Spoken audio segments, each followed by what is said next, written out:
Yo, yo. Alright, we're here. Welcome back, everybody.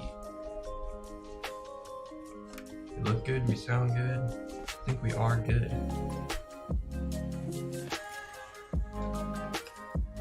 Just make sure all the things are working. I got my coffee and my glove today. We are fully prepared. Nuclear grades of caffeine on deck. Ready to get me going here. I'm so tired today, I'm not even gonna lie. Oh, okay, cool. We are looking phenomenal. Rad. So today's stream, from the title you can probably tell, we're gonna be drawing some spooky, scary stuff. I just had the urge. I've been drawing a lot of kind of chill, you know, not spooky, creepy stuff, and it's time. It's time to make it spooky.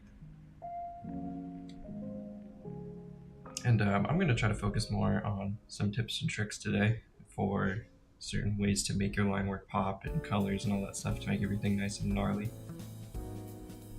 Let me know. So yeah. I'm probably just gonna start out here just sketching around. I have no like real actual idea of what I want to do yet. I was thinking a monster of some sort, but we'll kind of just see where we go.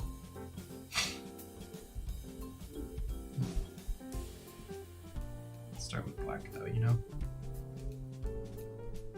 Oh man.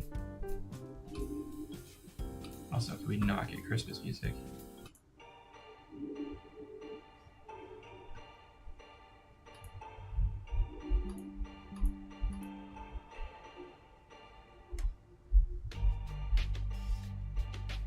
Alright, that's better.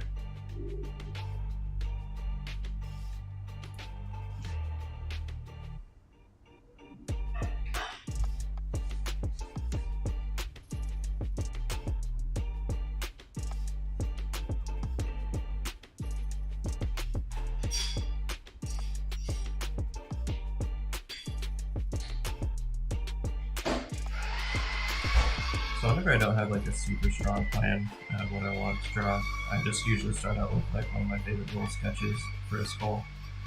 Nothing super crazy. And then the world's loudest coffee machine is behind me, so don't worry about that.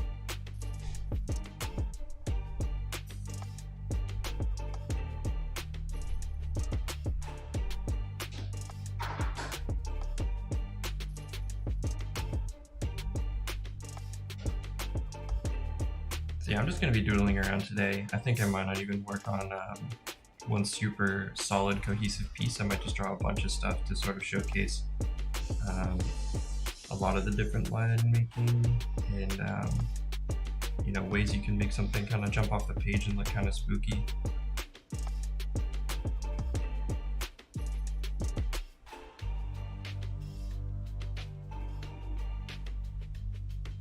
So if you've been following me for any amount of time, you've probably seen this skull. This is something I've been doodling since I don't know how long now, probably middle school.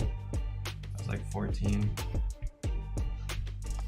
And I highly recommend, if you're anybody, that you make like a little character or a little doodle when you're bored and maybe your phone's dead and you for some reason have like post-it notes and a pencil. You can just have fun and draw your little thing wherever you are.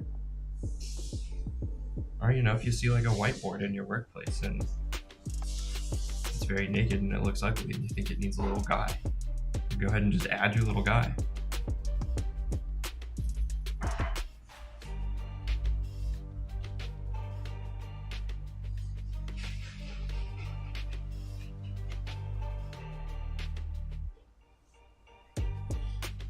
So we've got our basic skull.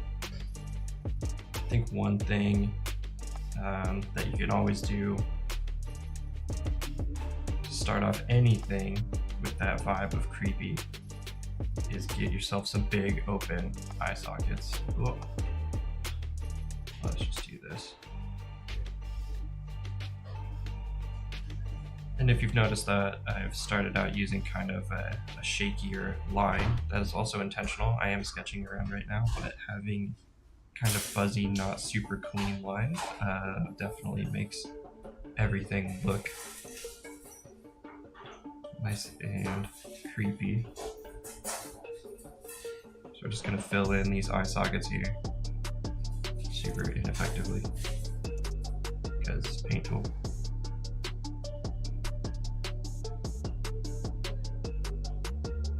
Yeah, how's the new camera angle look?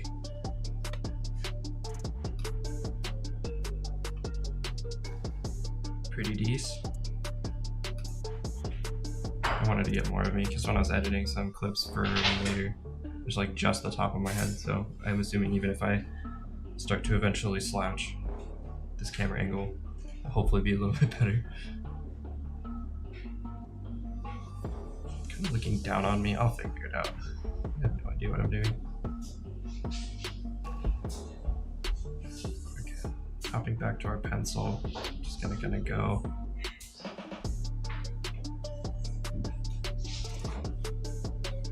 Back in, add some bags under the eyes.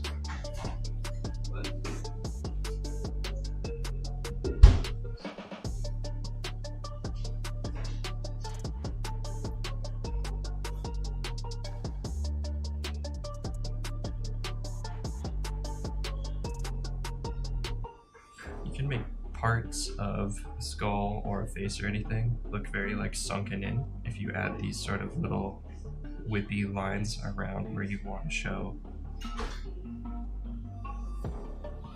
sort of an indent. Pretty easy little line work trick.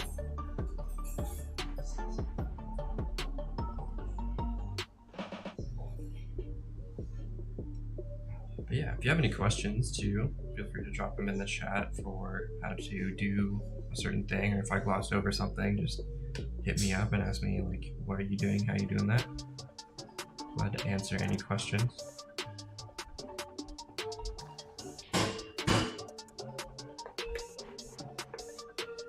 Non-art related questions too, I don't even care. I just like talking to you guys.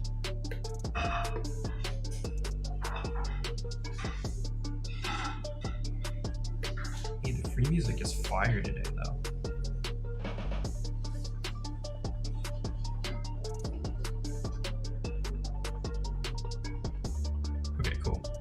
So far we're very like scary stories to tell in the dark looking right now.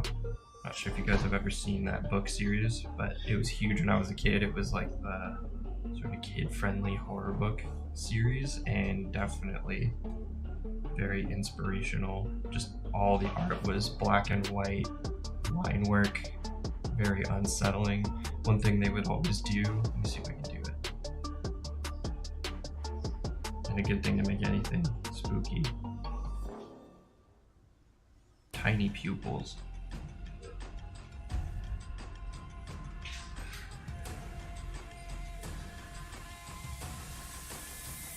Yeah.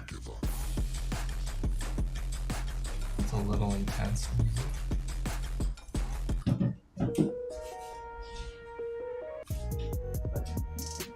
That's better.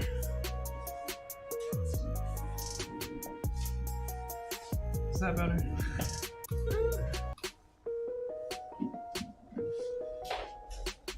You know what, we'll just rock that.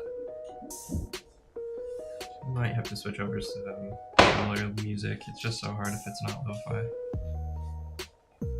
We'll see.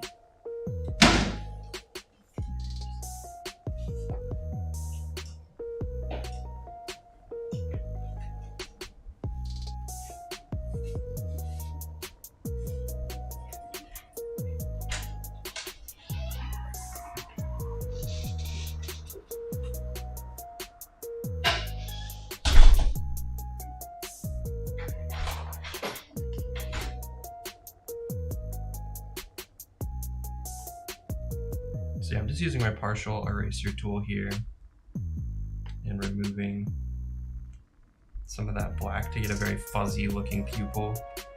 And for whatever reason, the human brain does not like to look at tiny pupils and open eye sockets. It's just one of those very uncanny valley things that It's quite disturbing, sort of the glowing eyes in the dark feel.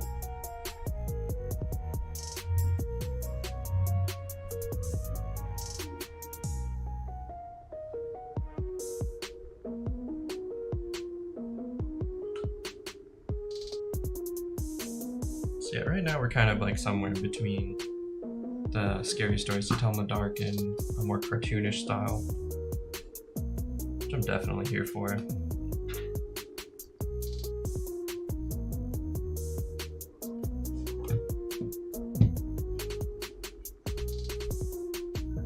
Make my pencil tool just a little bit bigger. Start doing some of these bigger lines here. You know, we're just chilling and having fun today.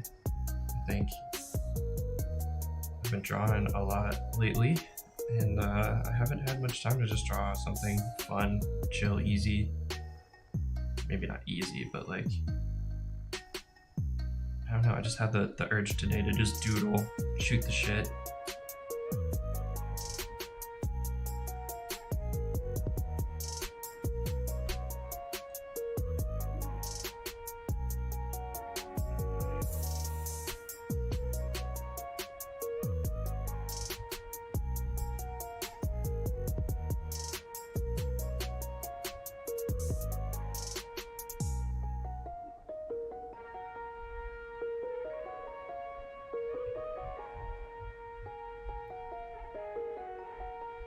Adding a little bit of shading here.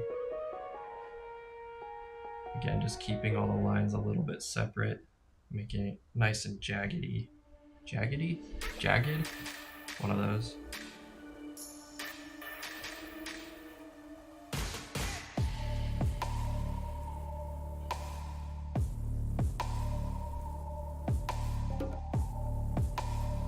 So I'd say in general, when you're trying to make something look intimidating or sort of rough, spooky, whatever you want to call it, I'd say you want to stick to like 3 main line styles, which is messy, sort of like how we did the eyes, sharp, like what we're doing right now, and angled. So you just want to make sure that everything really sticks out against what is showing up behind, if that makes sense. High contrast black and white. Splash some red in here later, maybe.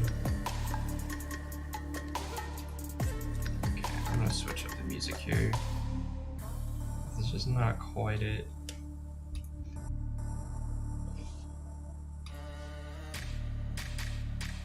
I'll have to make some playlists later.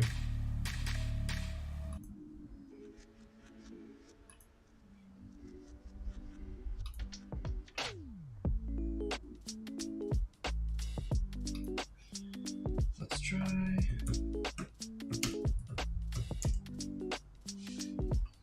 I just want something a little bit more moodier than our poppy normal dark lo-fi or chill lo-fi.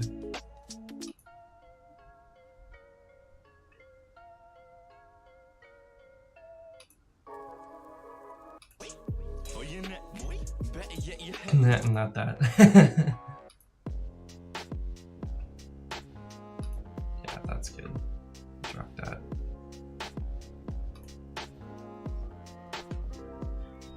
Cool.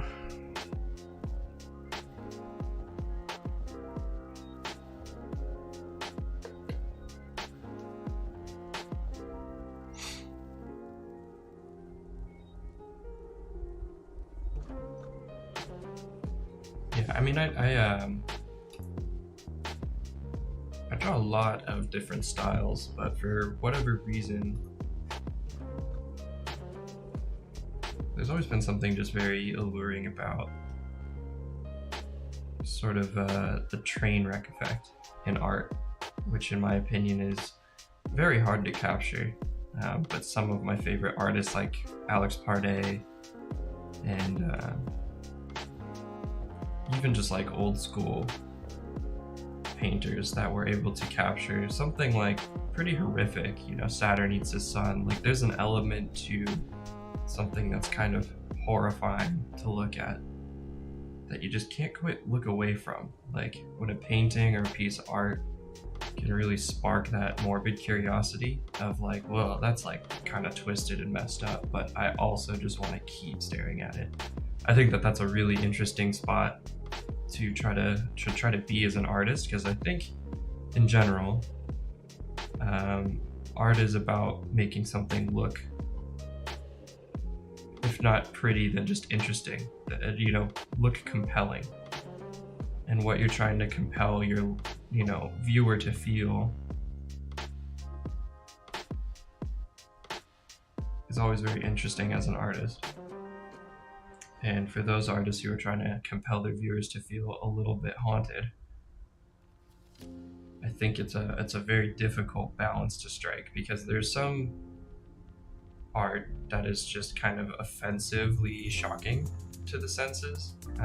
I do like some of that art myself, but I think to capture that sort of train wreck effect that I was talking about earlier, you really want to ride a line where it's not like assaulting to look at. So like gore art and you know, like torture-esque scenes of like super intense blood and, you know, viscera and all that stuff. It's like, that is definitely a style, but I think dark art can be a little bit less shocking and still convey something that's a little bit more capturing and sort of, you know, still beautiful, just in a dark kind of way. Like, I've done my fair share of blood and guts in art. I'm not trying to diss any of that at all. Just think there's a sort of a fine balance between sort of like revolting and sort of morbid.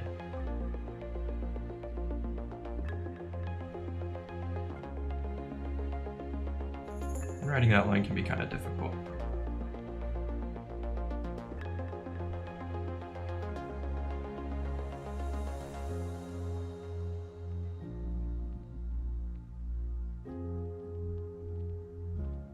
Alright, cool.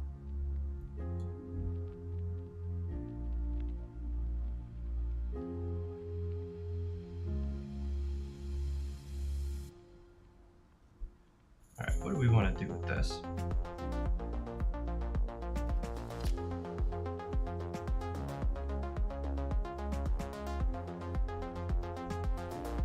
I'm actually going to shave down these eye sockets just a little bit, get a little bit farther out of cartoony look.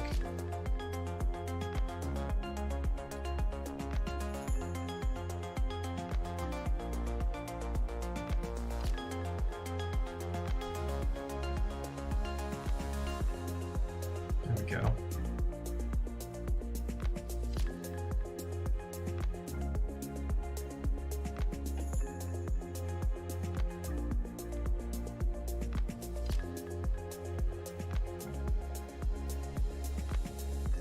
I think something that would be cool, plenty of room for it. So let's go ahead and throw some candles on top here. So I'm gonna go in a different layer. And candles are super fun to draw, and I think really good exercise in sort of shape work, direction. A melting candle. So here we'll maybe start out with a very basic. So we want our candles to be roughly here. I want some sort of thicker candles, marking where the wick and the flames are going to be.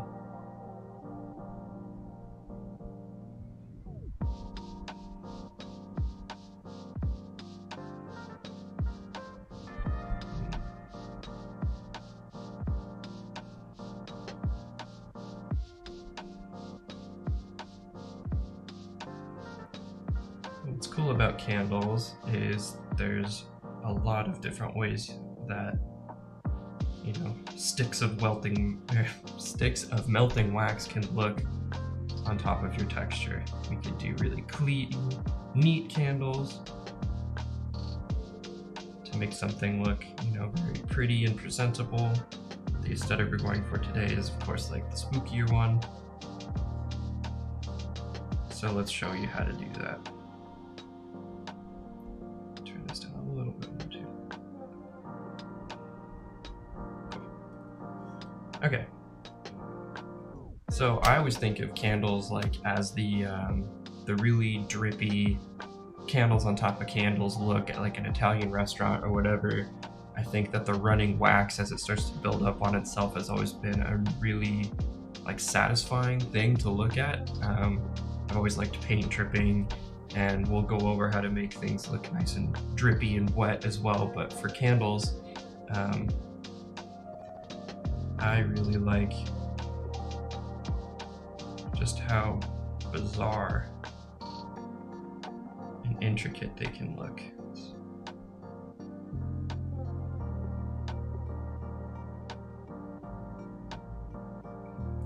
So as you get these drips that start to build up on each other,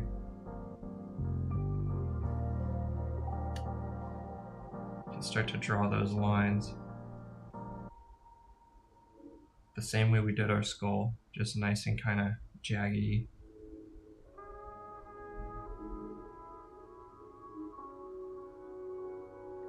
And this candle is going to be burning a little bit unevenly.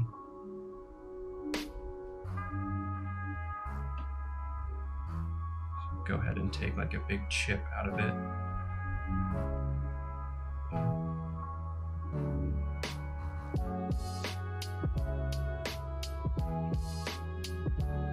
Maybe like a big divot. Wax is sort of eating its way through a little chunk of it. And we'll go ahead and draw the wick. I like to do my wicks kind of like angled and knobby at the top, so that when they host the flame later, you can kind of shape the flame around your shape of the wick. I'll show you what that means in a minute. It's kind of hard to explain.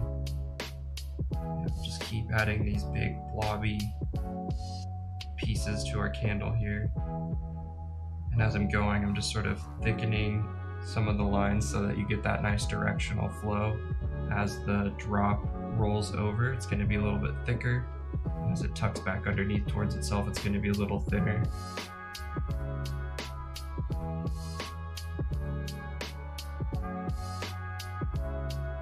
Just throw some drips that start to stack on top of each other here. Oops.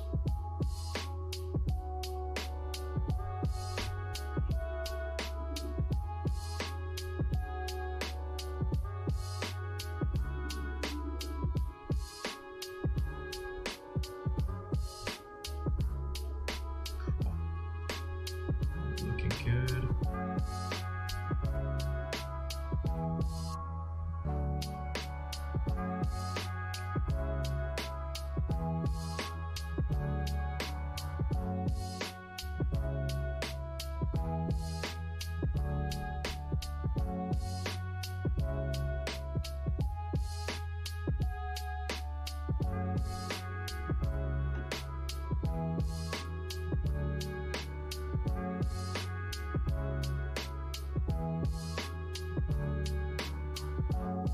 And as we get closer to the skull, it's really going to start piling up.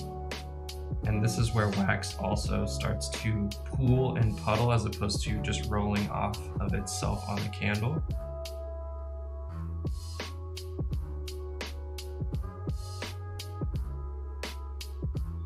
A lot of drawing stuff in the style of, you know, striking or creepy is just sort of observing it in, you know, in movies or even, you know, at the dinner table, for the example of candles, where you go, wow, that looks really cool.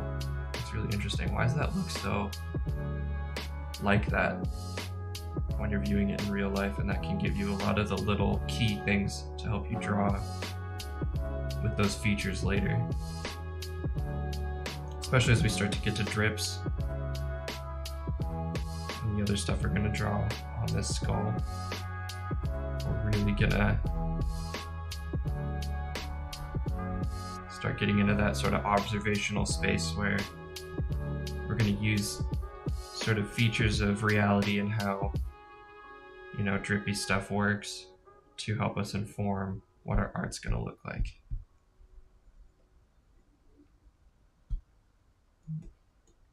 Back it up here.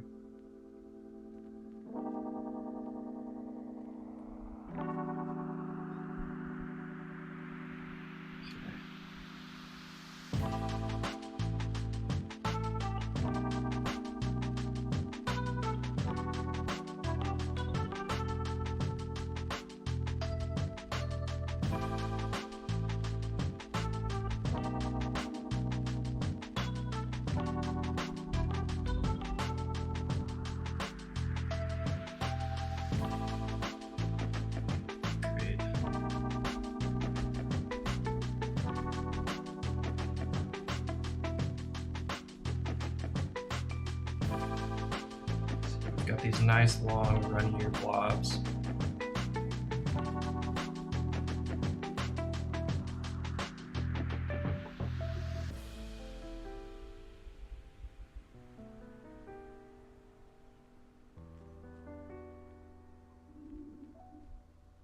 And we'll start to stack them on top of each other. Nice and neat. And again, I'm keeping this, you know, not the cleanest line work ever. I'm sort of letting it stay jagged and rugged. Because wax doesn't really form that neat and clean. Everything kind of gets smooshed around. And we don't want to use two different styles of line work either from what we did with our skull. You know, I want to pay attention and make sure everything looks nice and cohesive.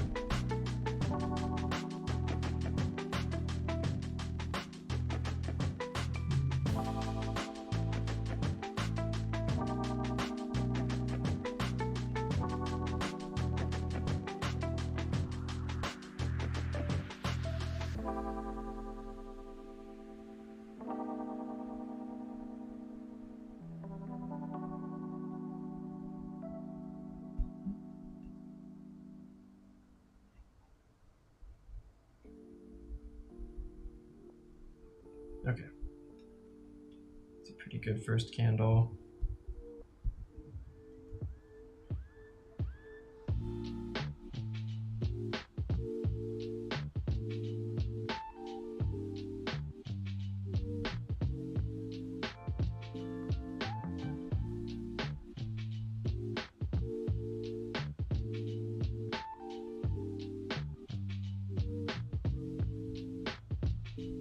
And this whole sketch is definitely something I've done before. Skull, candles, sort of like a shrine-like aesthetic. But you know what? Sometimes it just feels right, and we'll find a way to make it unique as we go along. Sometimes it just feels good to do it, you know. It's totally fine.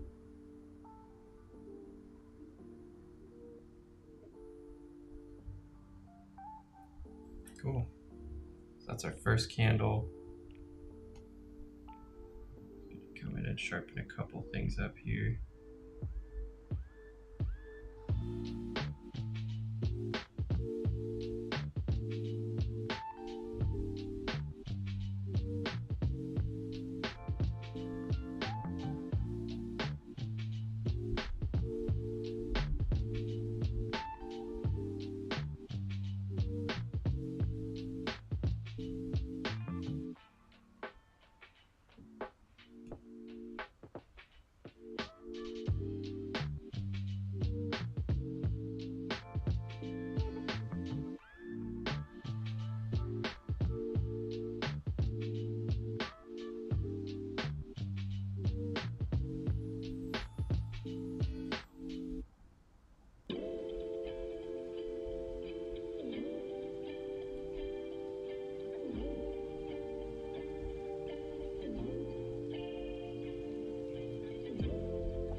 And this process definitely gets easier the more candles you do.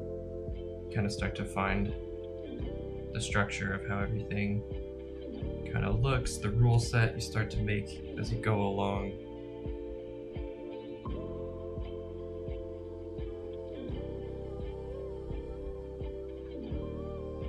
The thicknesses you want to use,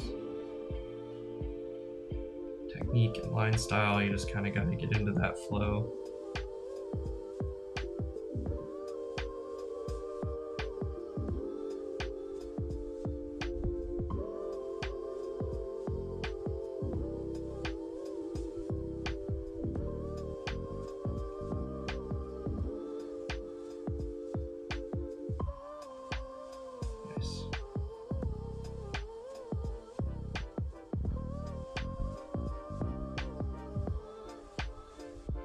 Next little wick here.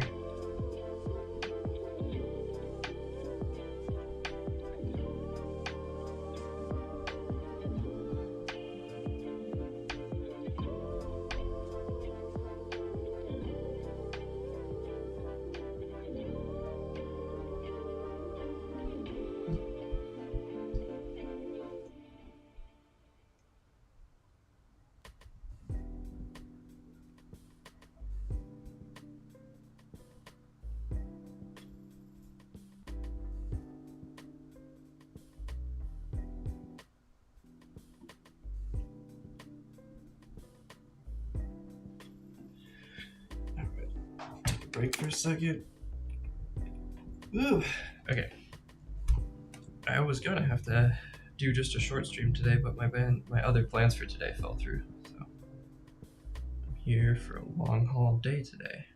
Got nothing else to do but draw. Love days like that.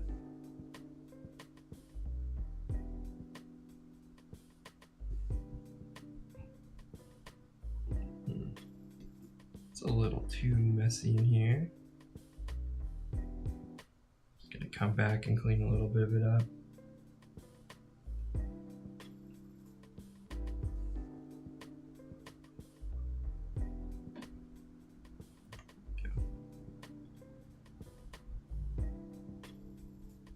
Looks a bit better.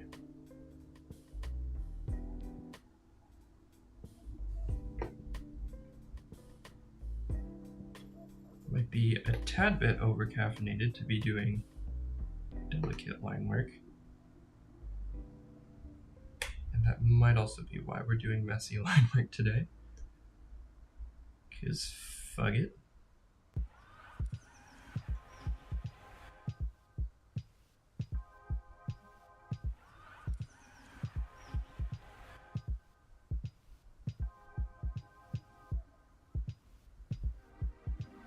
Cool.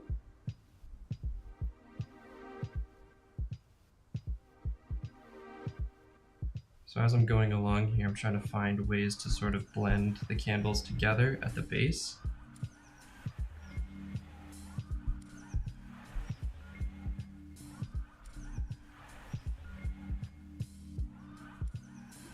Nice.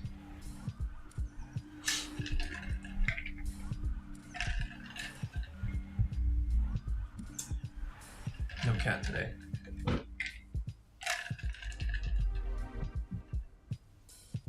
Alright. Yeah, we'll let that hang out for a second.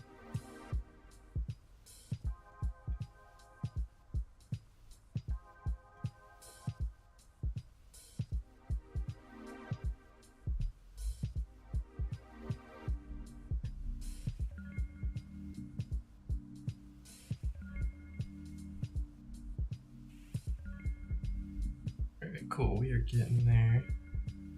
Just a few more candles left. Kind of speed through these last ones.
I think ironically, some of the most creepy art I've drawn was probably closer to when I first started really drawing more seriously, more regularly. It's kind of this quality to spooky art where sometimes the worse it is, like the more novice you are with drawing, especially, you know, when it comes to line work and stuff, the creepier your art can actually look. Because there's sort of a, I don't know, it's hard to describe. What would you even call that? Aesthetic. I mean, it's sort of what I'm emulating now by letting the line work be so jagged and rough. I think that the imperfections in your lower technique, lower, you know, skill work, and just sort of, yeah, the novice uncanniness of art that's just kind of a little bit off because somebody's new to doing it, can kind of look creepy all on its own.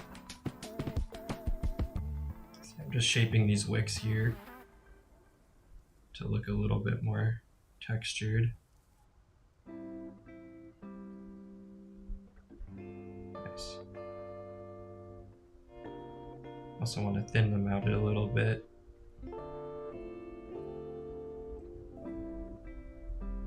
Yeah, that looks good.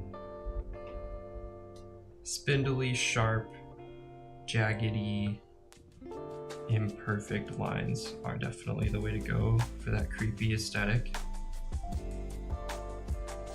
So the more you can add that kind of vibe into your art,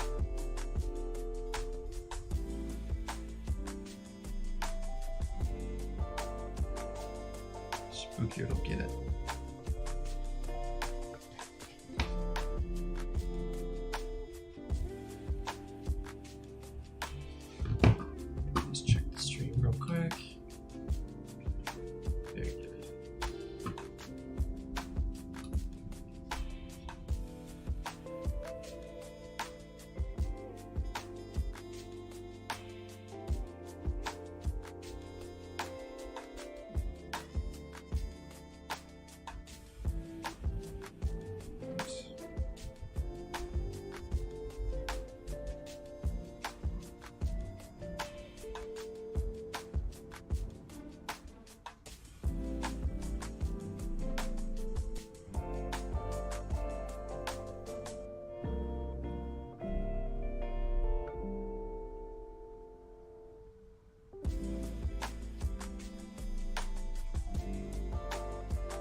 Oh, Jesus. Yeah, I'm just kicking shit over. That's what I do.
So now I'm going to start to run the drips down the skull, and we've got a circular shape here.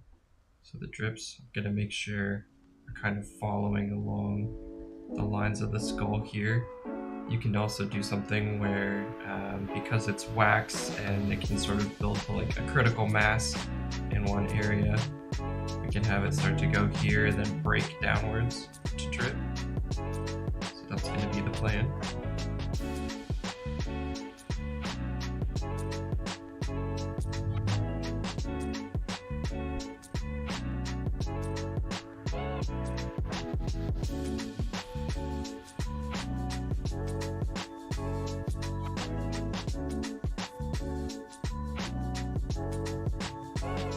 Have it sort of interacting with pieces of the skull to help give it that shaped look.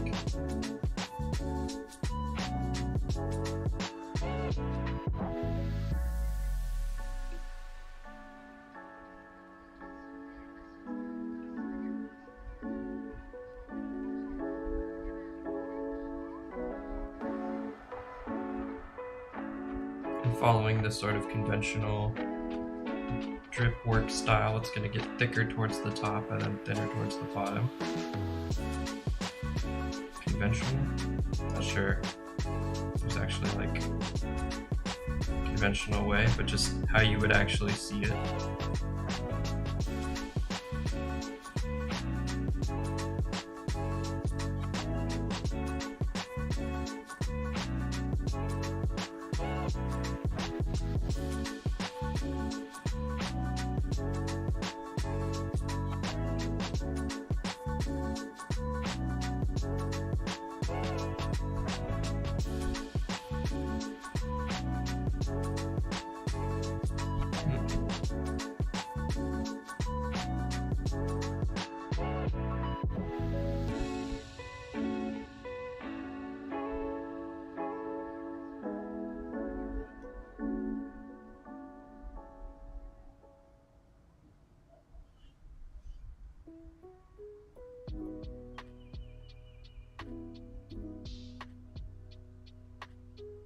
Cool.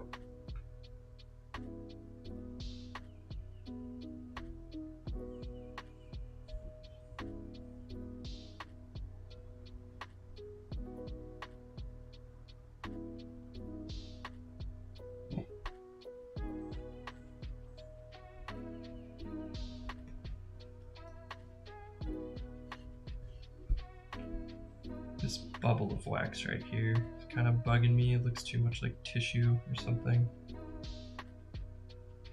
Let's go. Ooh,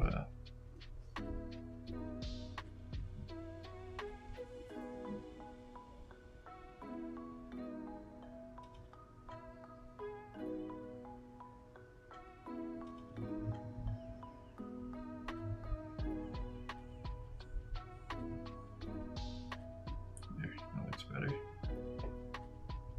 Big chunky blob of wax coming from both candles. Can never use the right tool because I'm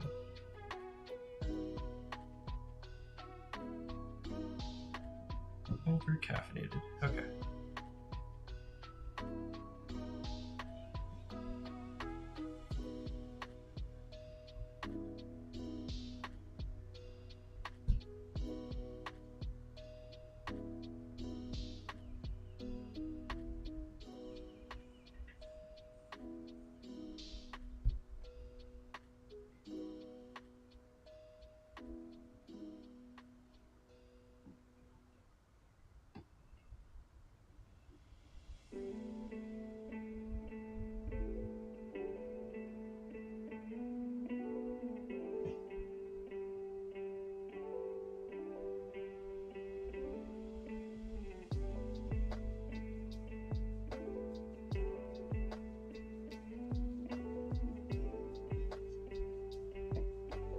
So yeah, unlike paint or other drippy materials that you would maybe draw,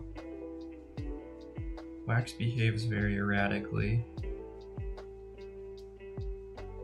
you want to keep it kind of nice and almost like lumpy.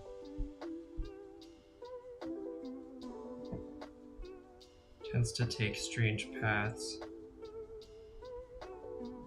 down the objects that it runs off of, and wad and kind of ball up.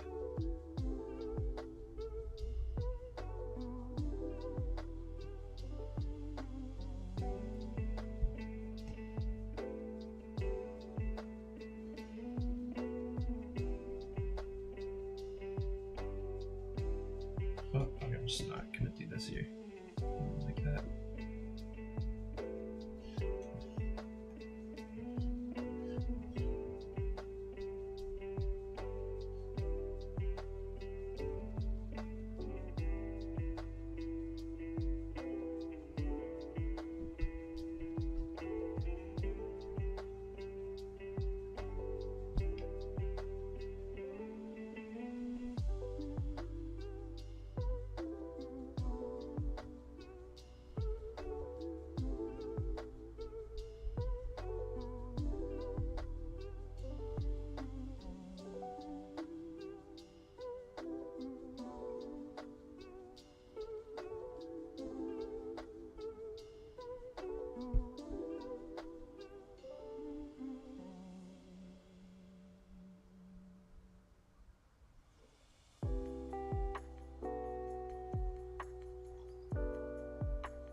Okay.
All right.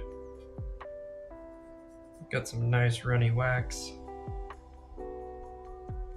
and a nice and creepy skull.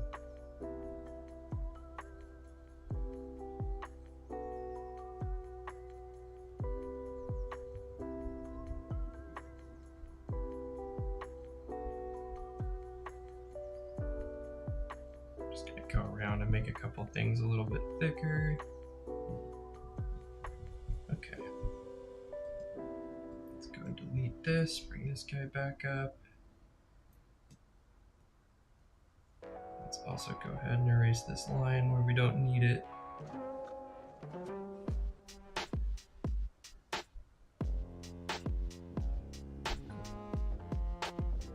Nice.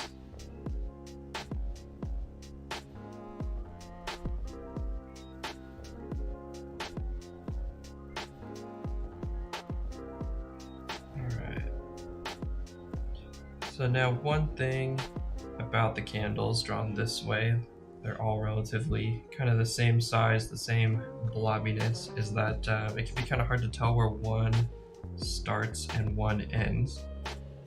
So what I'm going to do is start to make these little pockets between them, so that when we go in with color or whatever, it'll be a little bit more obvious.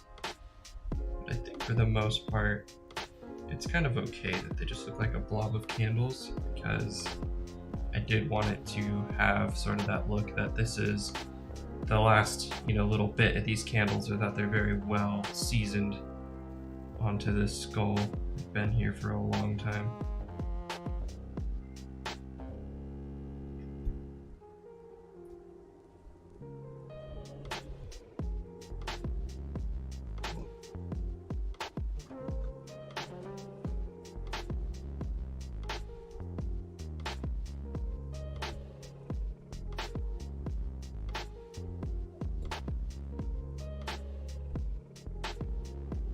Sweet. Okay, let's go ahead and merge these together now. Make this a little bigger.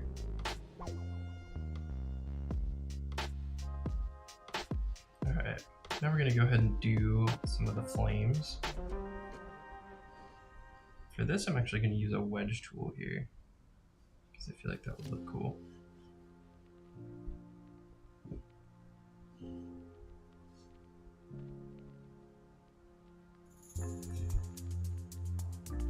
And for flames, I like to make them skinny and tall.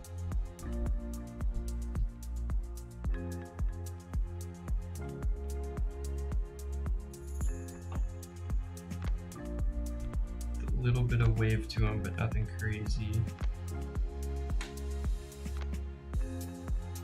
Go in here.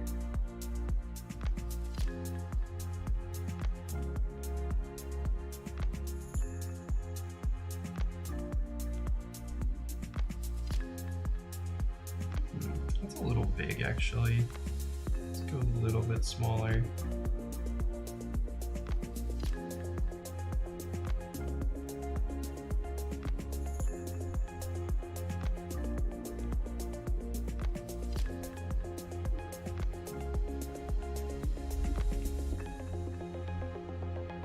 Putting just like a mild little angle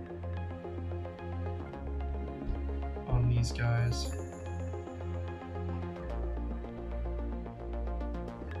Gives them a very stylistic look.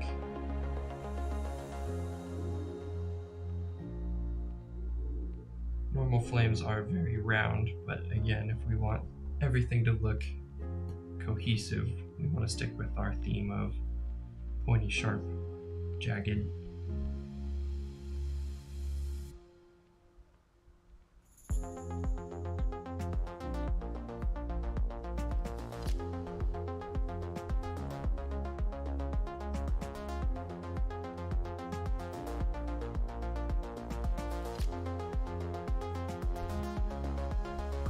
That works. Let's go ahead and do that for the rest of these.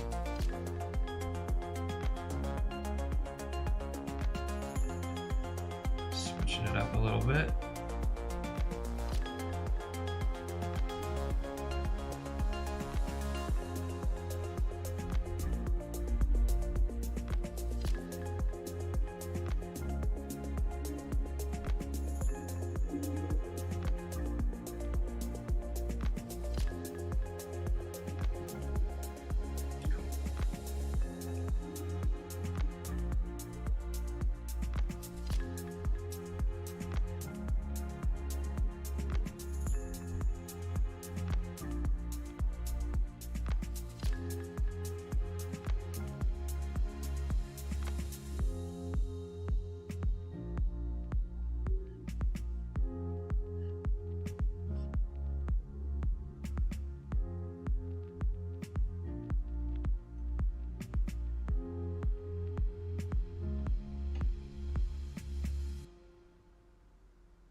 I'm going to do Similar thing here to what we did with the wicks.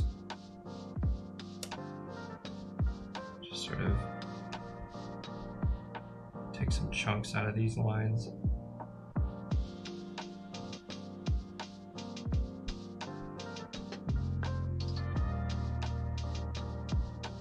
Can look a little bit more jagged and imperfect.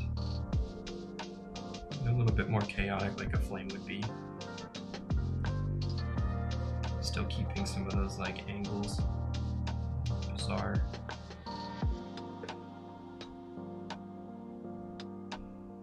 Nice.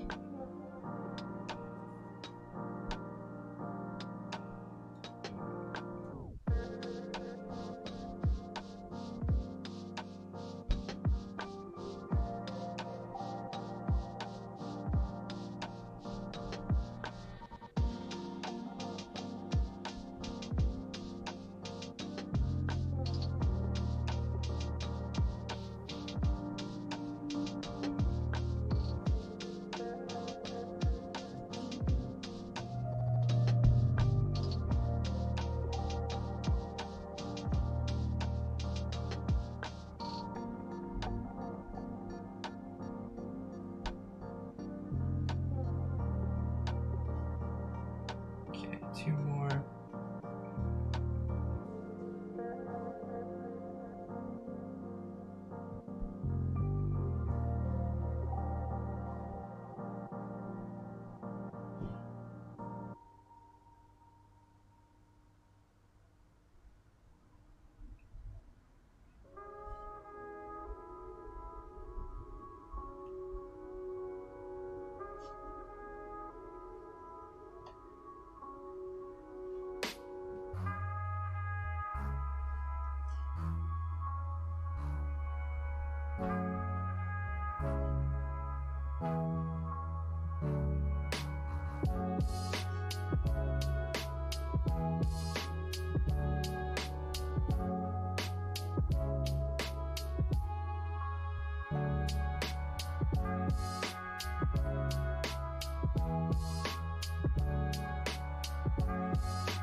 That one's a really big flame, but I kind of like it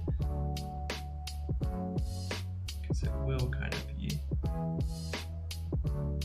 behind and eaten into this one.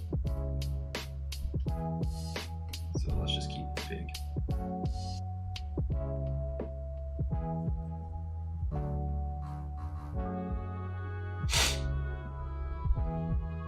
Nice. Alright, cool. Got our flames, got our skull, got our creepy pupils. Let's sink this down.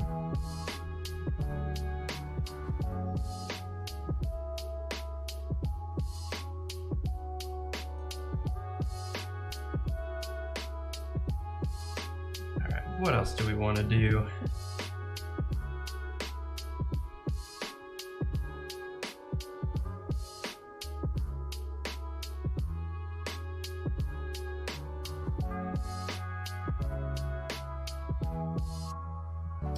The next thing I want to do is actually just go and give it a little bit bigger of a background line.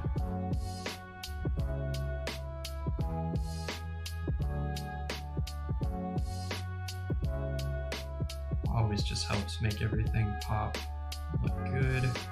It'll also help sort of set the flames aside because those will be a little bit thinner line work. So just go side here, thicken all this shit up.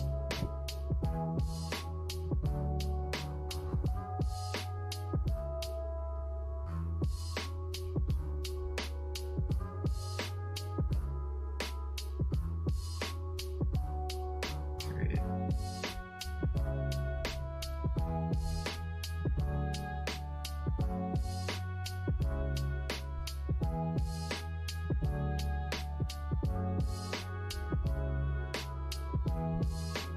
Cool.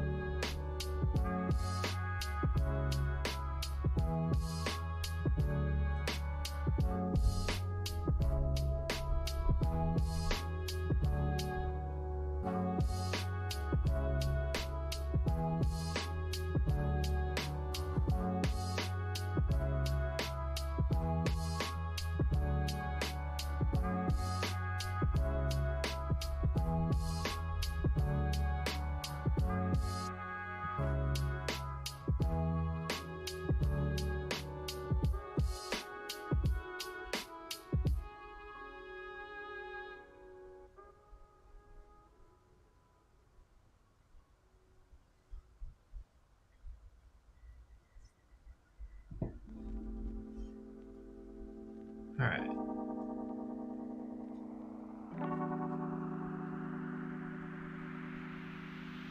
My first idea was to duplicate this and then to draw something else in the middle.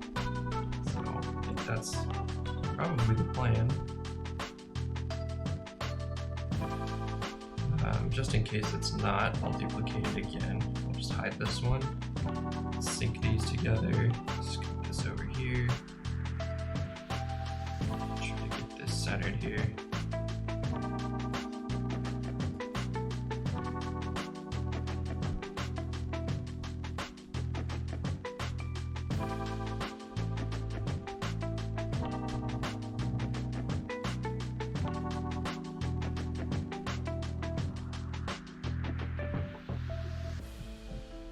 So right now I'm just using the symmetry tool to get these guys pretty much as close to each other as we can, or as close to centered as we can.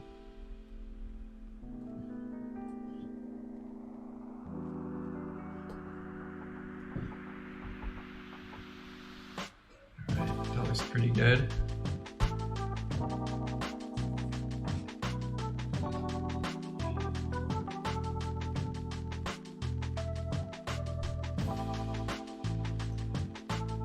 Turn this guy down.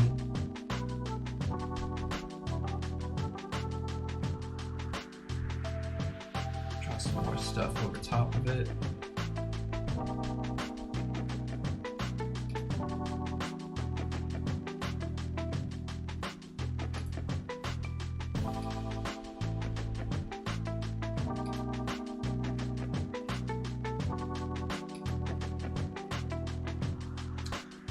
That's very weird.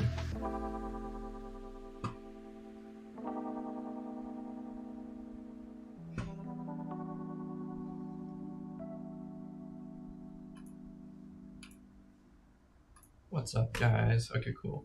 And remember, if you're watching, drop a hello in the chat. I'll jot your name down. And feel free to give me any prompt to what you want to see drawn either. I can draw some spooky stuff if you guys want to see it, or even anything else. I'm here for it. Also make sure to like the video, subscribe if you're just now watching, all that good stuff. Okay. So let's talk a little bit about composition before we move forward anymore.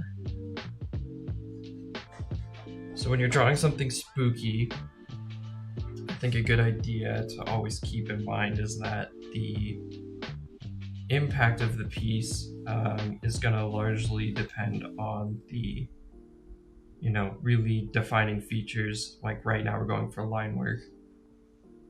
And we've got this symmetry thing going on as well. So the next step I probably want to take is to make the high impact piece that's going to center this whole thing very intense. So we're going to take the themes that we've already used for the line work so far.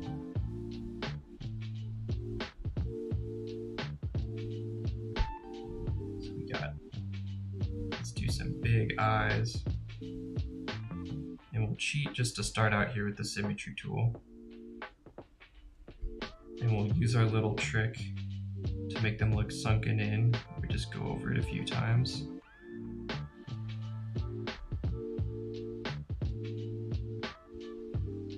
This will just be the rough draft.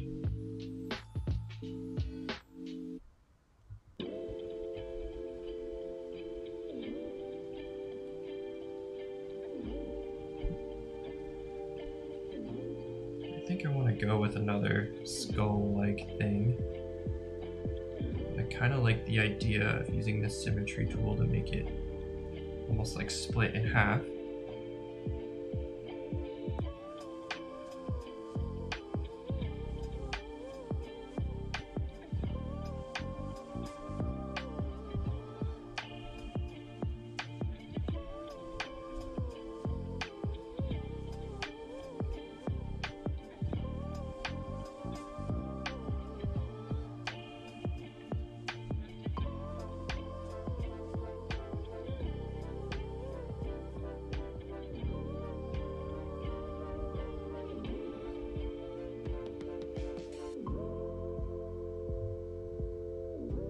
Just kind of spitballing here, see what we get.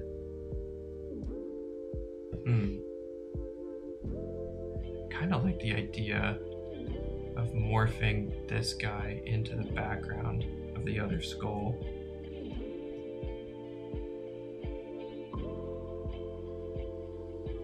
That means I'm not super in love with these eyes.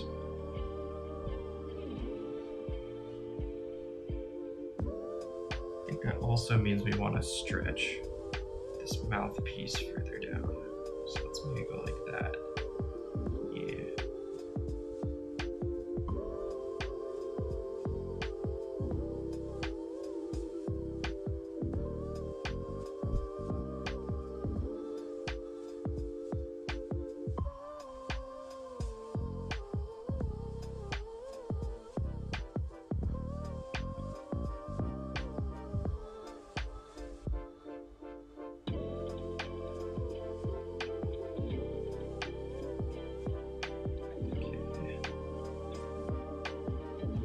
Had this idea for sort of like an eye cluster as opposed to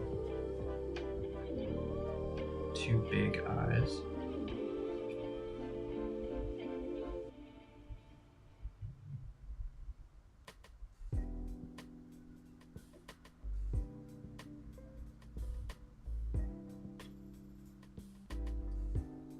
Maybe some horns.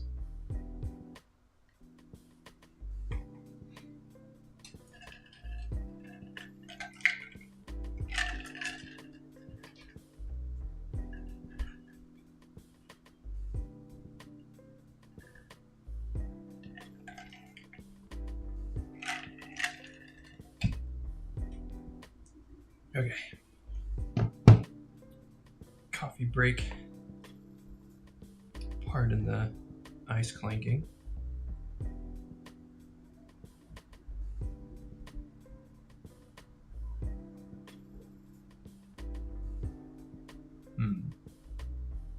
I was thinking maybe horns, but now I'm not so sure. The new idea though is making this part open. Oh, yeah, that's a cool idea. Okay, so we're not gonna do a big multi-eye socket thing, but I think the play would be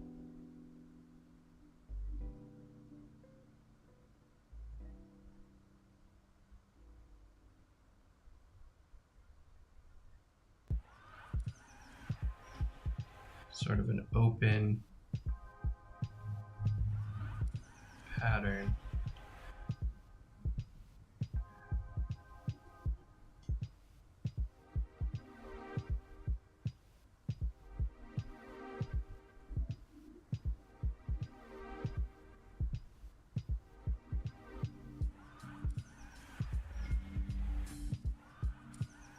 You know what? I think we actually need the symmetry tool off for this part. It's just not going to look very good if it's symmetrical.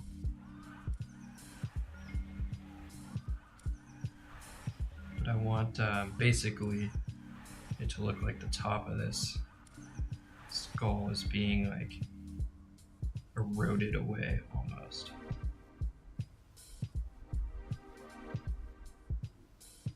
So we'll do that by putting a bunch of these sort of half circles together. giving it a nice sort of frayed look.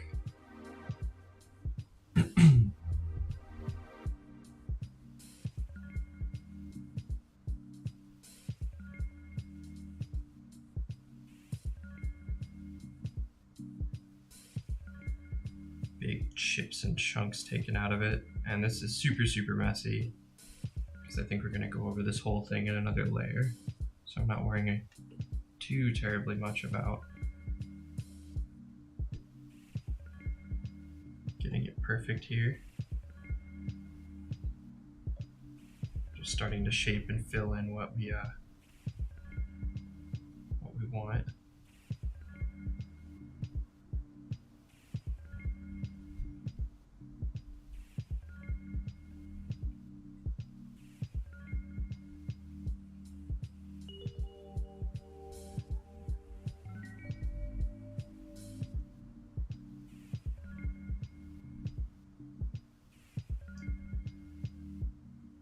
Nice.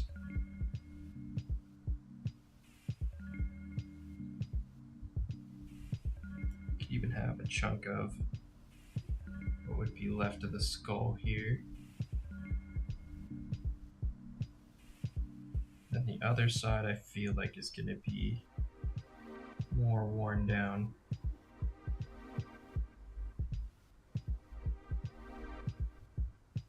Sort of the opposite of where it's fallen away over here. So it'll have this left side.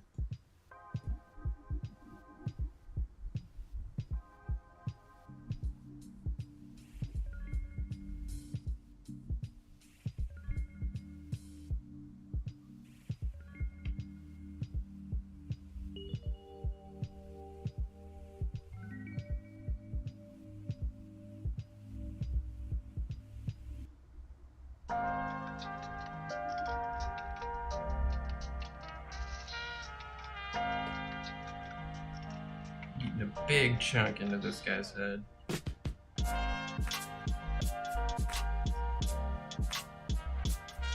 Cool.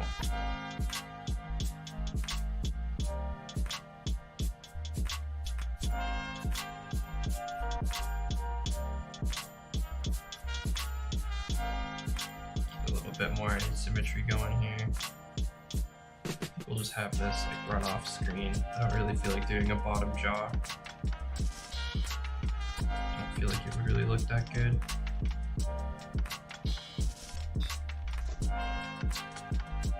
Okay.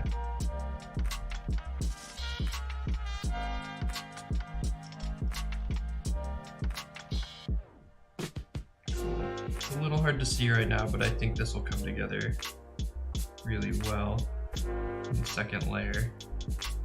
Kind of hard to describe the vision because it's so not complicated, but just incomplete right now. But we're really gonna make this pop.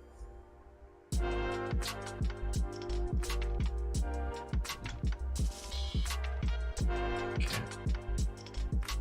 So now let's get in here.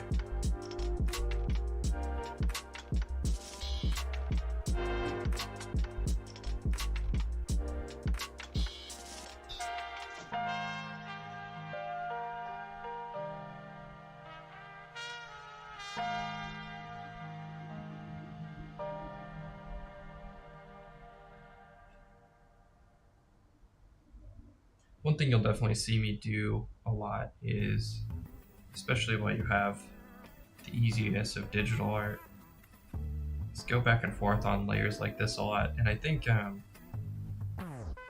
there's sort of two different ways that people kind of learn to build a piece over time. And one thing I did when I was just working with paper was I would always do a pencil sketch, and then over top of it I would do, you know, my marker fill in kind of thing.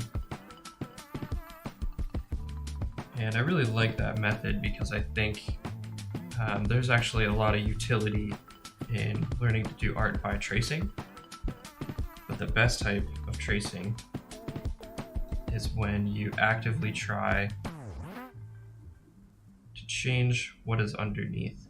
So I'm technically tracing over my previous work here, but I'm trying to pay attention to all the little decisions I made before, and just make sure that they're the ones that I want to keep, and if they're not, if I'm feeling something slightly different for the direction of the piece, then I'll make those changes sort of on the fly. I think tracing is actually a really important skill to learn how to do. You just want to do it constructively. If you're new to art and you feel like you need to just absolutely grind it out with a bunch of technical drawings until you can do everything perfectly, you know, good on you. I don't think that sounds very fun. I think if you want to draw something, or if you think something looks super rad, you should totally feel free to go ahead and trace it. But I think as you start to learn more and more and build up those skills, try tracing something, but just making subtle changes. Making observations of what you or the artist did that you're tracing over. And just try to change little things. Really notice what is going on in the piece in order to make your own little changes and decisions along with the artist you're tracing. Like when I was starting out, I wouldn't trace, but I would just try to draw as perfectly as I could, like an anime character, for example, or a cartoon character. And in the process, you start to pick up things that you wouldn't normally see just with your eye, because actually performing the line with your hand, you go like, oh, okay, this face shape is actually a little bit, different than what I thought it was. Or, this way that you draw the hair is actually really difficult. Like, how does this artist know how to do these things? And as you start to unpack the actual technique through mimicry, you can make decisions for yourself. Like, well, I see what this artist did, but it's not really for me. And I think it would look better this way. Or my hand wants to make this line look this way. And detail in art is usually, an impressive thing, and all detail is making a bunch of little decisions like that. The more you can care about all the little pieces that you are creating, the more detail you can add, the more decisions you're kind of actively making, as opposed to sort of being on autopilot. And I think after you really start to practice those things, you'll kind of go on autopilot. Like, I have a general idea of how I want this piece to look and feel, and so I don't need to super be thinking like next line, next line, next line. I can just sort of use my already built sort of muscle memory, and then I'm only really using my decision-making ability to see if I want something to change. Like right here, I want this to just be a little more rough and jagged, and I don't want to select the wrong tool. Cool. So yeah, just little stuff like that. Giving yourself the guide beforehand, in my opinion, is super useful. Sometimes what I've done before, and I think even with last week's piece, I started with a guide and then I built a layer on top of it, and the second layer was pretty much there. I just wanted to add a little bit more of the detail into that second layer I had drawn. So I used the lines that were existing and I just, shaped them a little bit more. Something you'll see me do a lot is I'll take like an initial pass with the, more detailed line work like what I'm doing now. And then I'll take a second pass to sort of add all the depth and dimension to it that I think would help it sort of accent and complete the look for the rest of the piece that we've done. Because right now I'm really zoomed in on this thing, But if we take this up, you'll notice that these lines don't quite match up yet. So I'm just going to be, at a later point in time, really syncing the two up together to make sure that they're still a cohesive piece. But for right now, we're just chilling here, making some lines, not caring too much about all the nitty-gritty little detail, and we're trying to really just build up that texture from our line work, that, like we did earlier with the skull.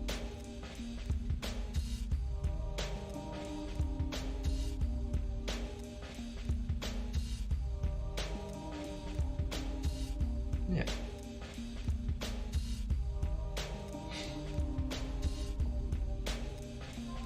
Yeah, I think a lot of artists will say things like, oh, you know, the symmetry tool is cheating, or not, you know, duplicating your own work hand-drawn is cheating. And maybe, I think that's kind of a weird way to look at it. I think if you're given tools in digital art, like the ability to copy, paste, and, you know, duplicate and all that, that you should use them as long as you feel confident that you know how to draw the duplicate piece of art. I've done plenty of reoccurring patterns and practicing symmetry on paper, so I feel like that's a skill that I've got built, and if I can save time by not having to draw literally the exact same thing twice, then I'm happy to do so, because I'm fully confident that that's something I can do, and to be honest, it's not something I really care for, and probably choose to not use in a lot of my pieces just because it is so time consuming and kind of flow disrupting to have to go back and redraw exactly what you've already drawn just on the flip side of the paper. Yeah, just, I don't know. There's no reason to limit the tools that you want to use because of some sort of bizarre rule that you make for yourself. That, like, oh, a good artist would just do this. It's like, no, you should do whatever you're gonna do so that you can keep moving on your piece, get your idea out.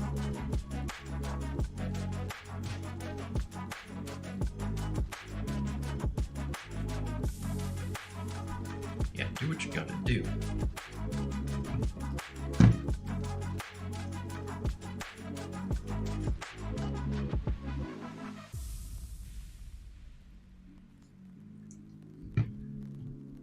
Okay, so hopefully the idea, hopefully the idea is coming through a little bit more, where we've got these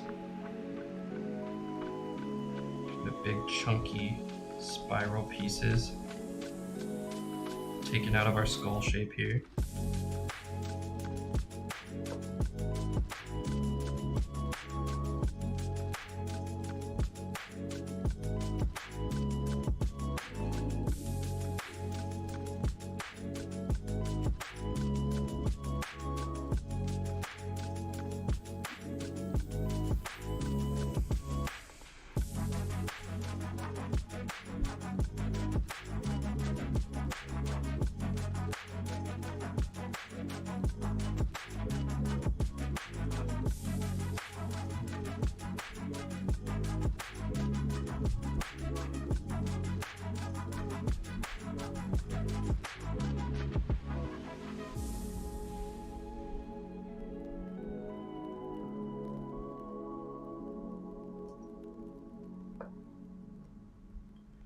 Yeah, I'm not gonna lie, like there's just a lot of really shitty elitist things out there in any field of discipline, but definitely in the visual art, like if you're doing a trend, or if you're tracing or using, I mean, some people even consider digital art itself just to be like cheating, and I get that. There's definitely a different feel. I think the bizarre thing though is that any traditional artist, if they try to switch over to digital, like, you know how hard that is. It's not like the skills transfer one-to-one, and just because you're using a stylus or even, you know, a line correction tool where it smooths your lines out for you, it doesn't make you more creative. It doesn't like make any of the ideas easier to get out of your head. Like, you still have to develop a whole new skill set for a whole new method of creating something. Yeah, like I was talking with somebody whose husband owns a company and needs art regularly sourced from artists and gets propositioned all the time by younger people on Instagram or whatever, but he won't even consider them if they only have a digital art portfolio. And I'm like, dude, you know that like all your art that you're gonna put on your packaging and branding is gonna need to be run through a computer anyways, right? Like, I think it's fine to want a hand-drawn style, but yeah, like, you need a graphic designer, to get that finalized. Woof. Yeah, people are very silly. There is no need to be upset.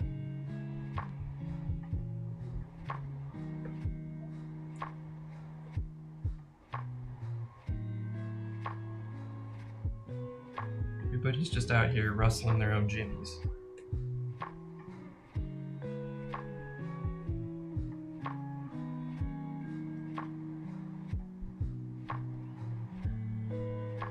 And you hate to see it.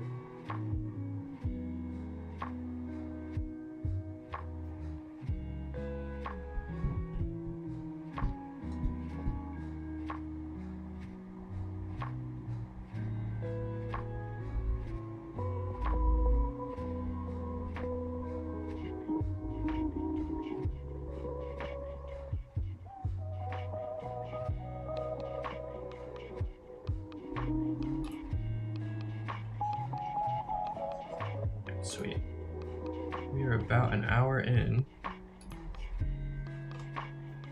And I'm pretty stoked with what we've got so far.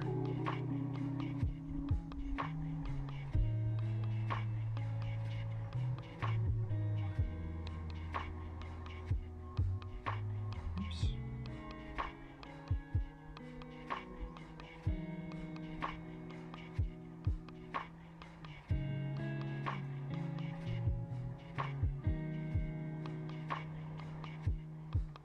Gonna kind of use some of these lines that I've done from the nostril here to open up this space.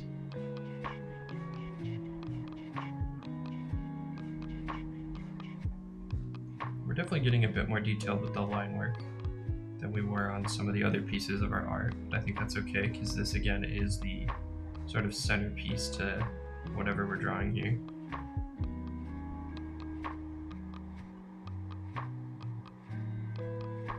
So you'll notice that I'm trying to keep the circles colliding at a point where you get these nice sort of spikes. I think that that's a really good way to make things look a little bit more brutal, and again, keeping it nice and sharp.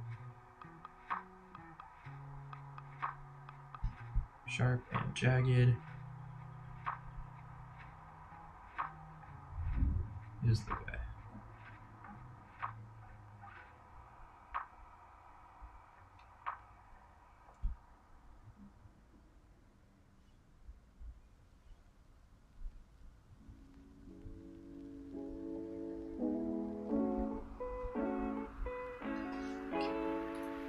Change up our music again.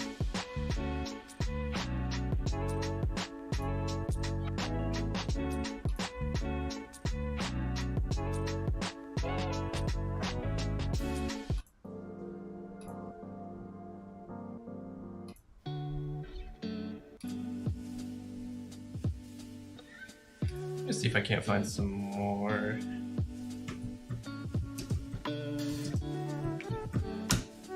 Spooky stuff to fit our vibe here. Give me just a second.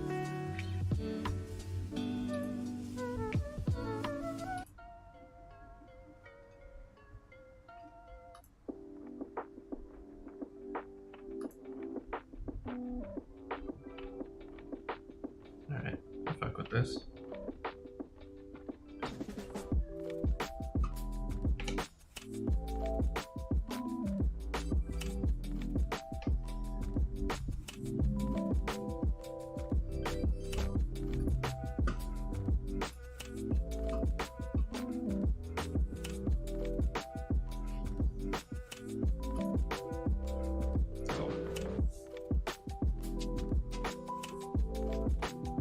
Still got some sleeping modes. Okay.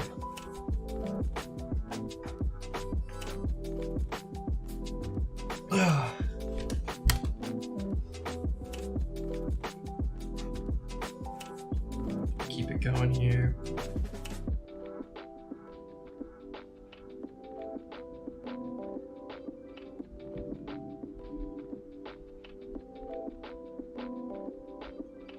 I'm gonna add kind of like a knobby piece.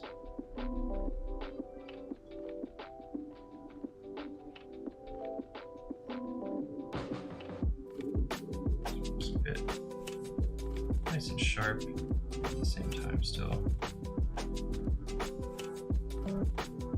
But yeah, when you're drawing bone, all these little extra marks we're making here definitely really help to keep it from looking really flat. Bone has lots of texture and dimension.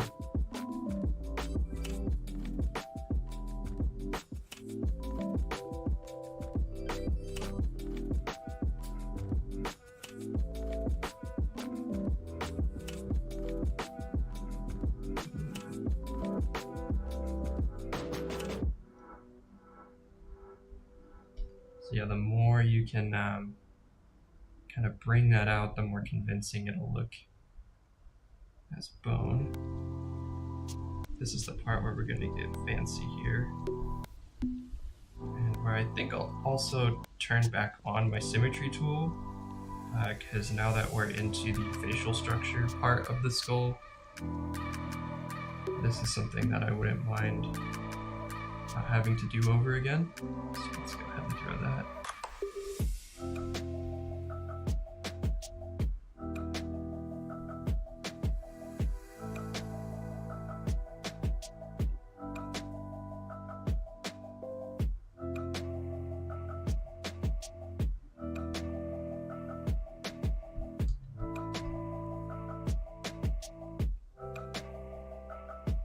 It's going to be nice and dark underneath here, almost like it's tissue.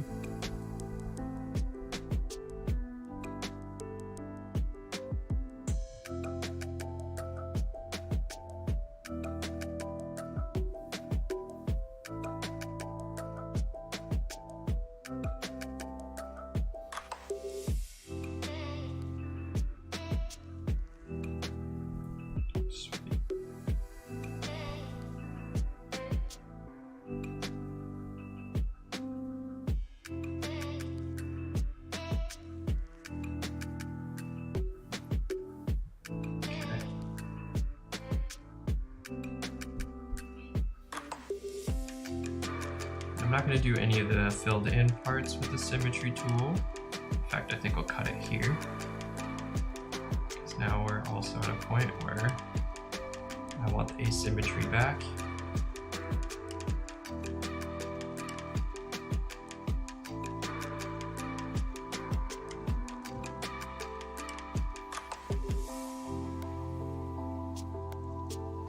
Nice. Okay. So yeah, now we're really starting to bring out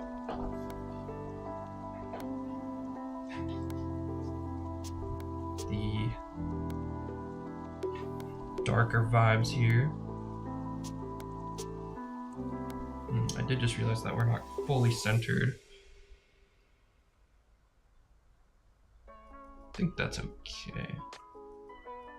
We're the same distance away here, aren't we? Yeah. The nose is not centered.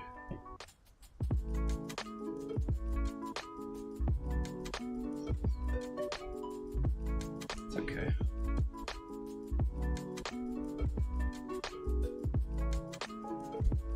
Let that happen. That's alright, we'll work around that.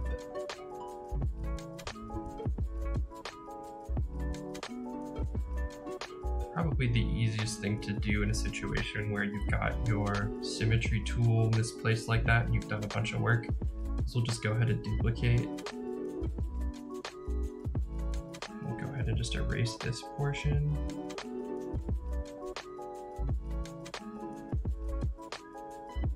Hide that. And then we'll erase, this portion of this layer.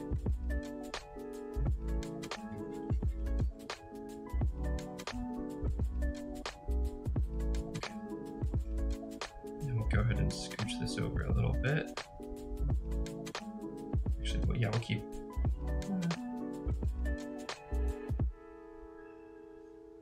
Okay. See where we're at. Yep, that's pretty much exactly symmetrical. Cool. Smush these two layers back into each other. Nice, we're back in business. And now, actually, that little mistake just gave me a couple new ideas. One of which being to fix this.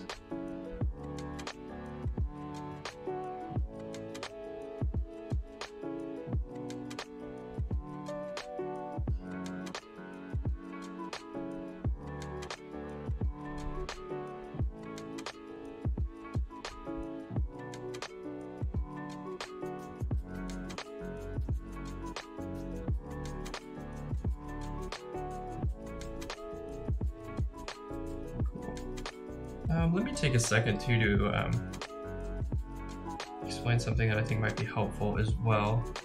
When you're trying to make something look sharp, like all these little points that we've got going on here, I think what you'll see me doing a lot is I'll start with my initial point and I'll sort of leave like a big stick at the top, because this line tool that I'm using can only get so fine.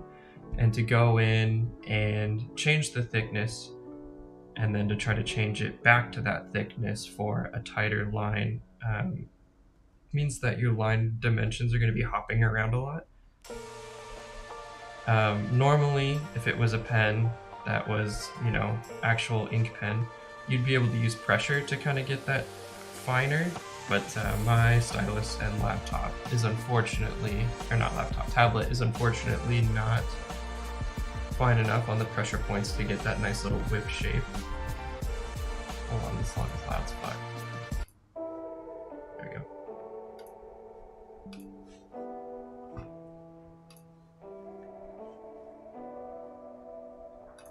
So yeah, anyways, I'll leave like a little stick's worth. So we've got this nice fine line, and then I'll take my eraser tool and I'll use that. Oh no. I think my tablet just died. Oh, I'm not hooked into the right charger. Technical difficulties. 1 second. You hate to see it. Man, right in the middle of a tutorial too.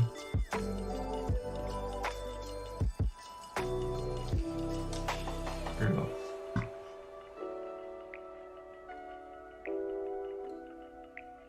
Okay. While that's loading, actually, let me go to my Instagram.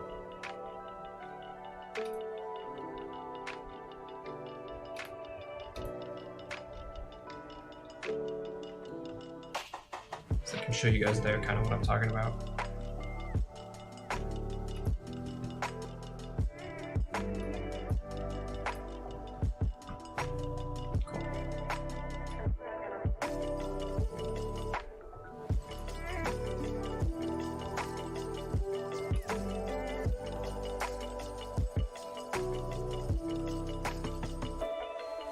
So yeah, let's pull up a creepy piece that we got going here. Oh yeah, this is a great example. Hold on, let me make sure that that's centered. Is it me or is this music louder than the other ones? Okay.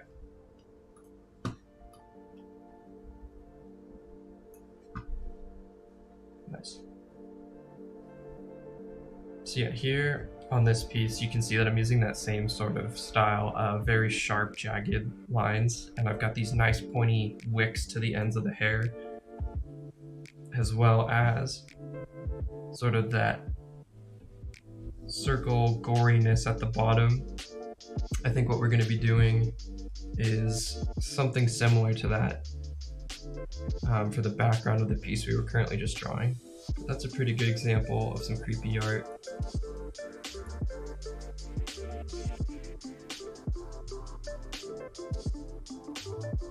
You can kind of see the same thing, same sort of line style that I'm doing here with the lettering up top.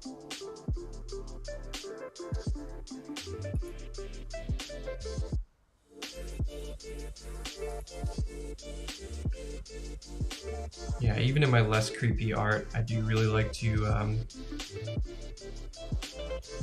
fade away and make, you know, things look nice and sharp and pointy. Let's see, what else we got here?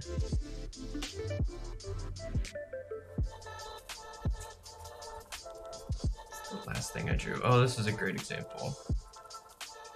Let's see, do I have just a picture of it? I think I do. Just have to pause the reel.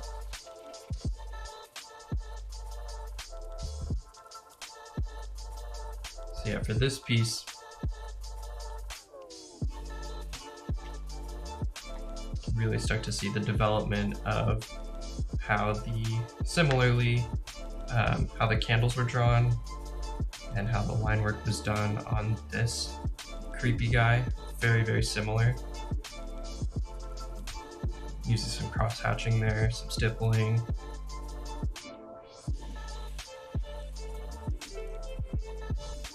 And the back and forth too, so I used the, let's see if I get a nice still here.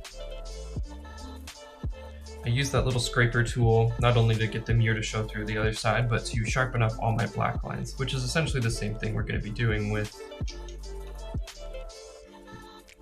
our piece we got going here. All right, we're back. Let me just reconnect to that real quick.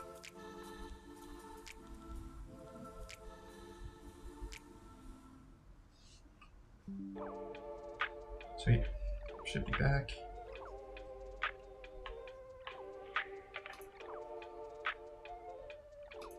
Nice. Okay, little detour there. Had the wrong charger plugged in. I was just getting my thumbnail over for the video, and that cord does not charge very well.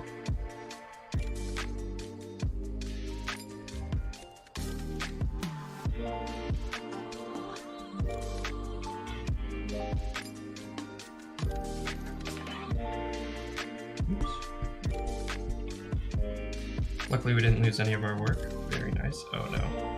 Oh, but now it's doing the thing where I can't zoom using my hands.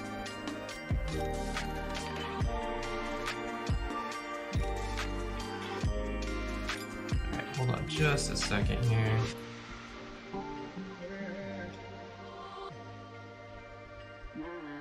Man, this is such a bizarre thing. It like only happens when I plug in the charger. I think I just have to restart the tablet again.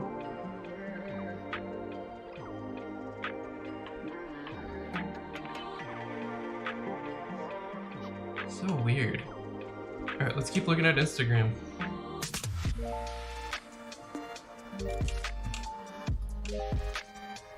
Yikes.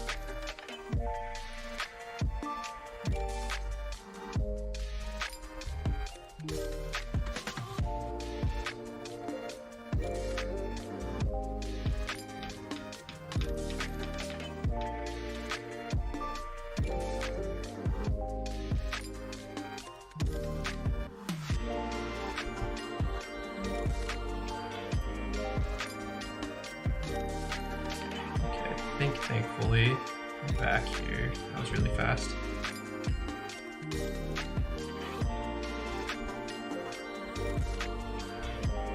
Man, it's so annoying. Just wonder what causes that.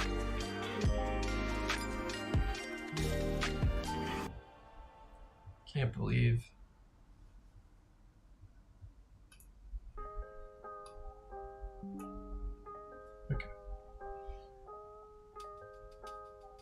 Let's try this again.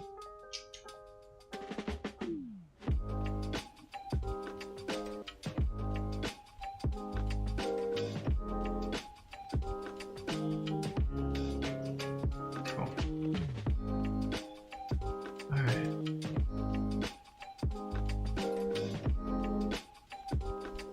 We're here, we're doing it. You're not gonna do the thing with me?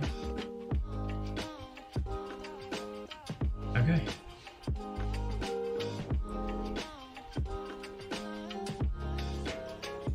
Alright. Nope, it's doing it again. That's so annoying. Okay.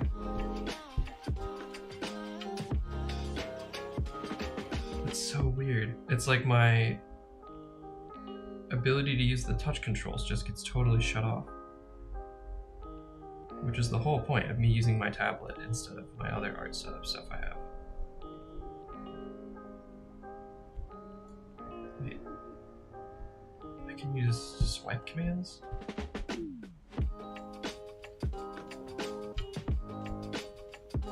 Hold on.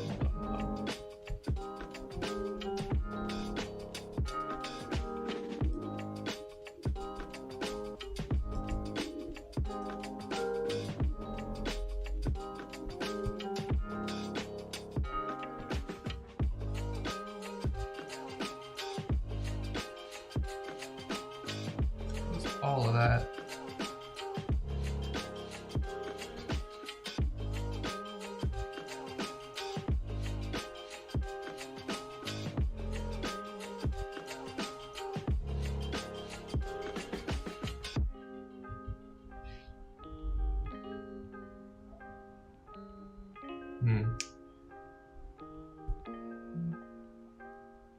No idea what's going on there.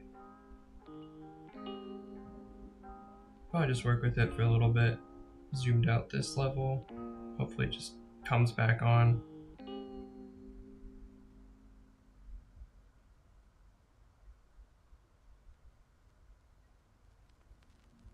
Not much you can do.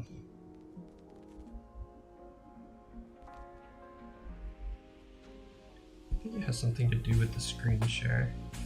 Okay, it's back.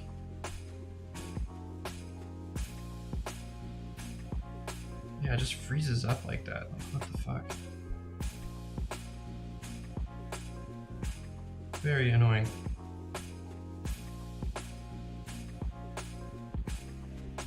But we're back, we're out here.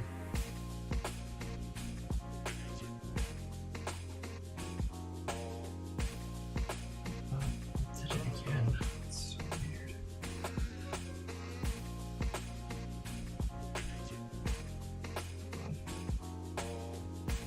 Disconnect and see if that does anything. It does not.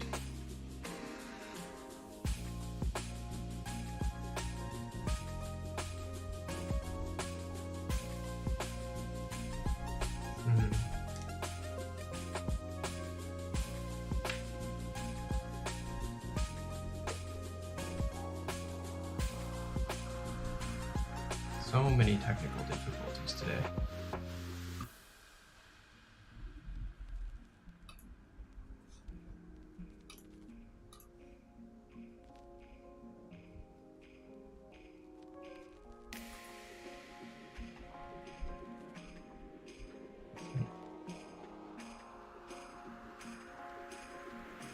Let me try one more time.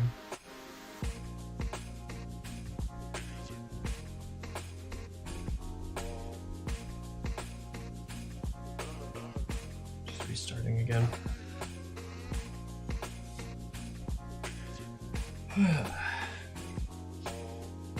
I think one thing I wanted to do for one of the other streams is put together a bunch of art trends that I've found online, mostly on like TikTok and Instagram, and sort of review them and talk about them.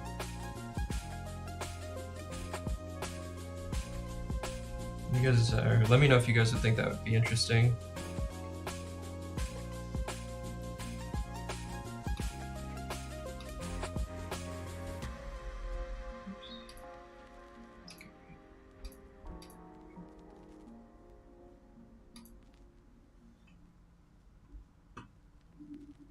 There we go. 4 whole viewers.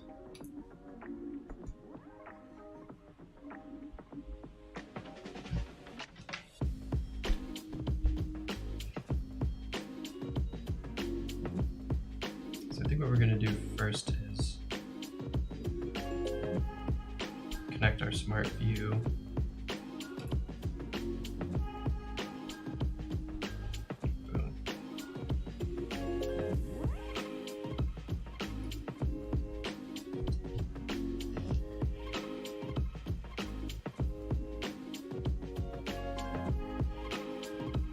Alright, let's hope it sticks this time.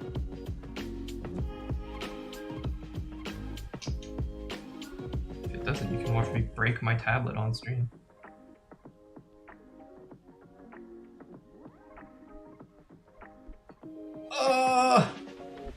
No! Like, why? It's so annoying.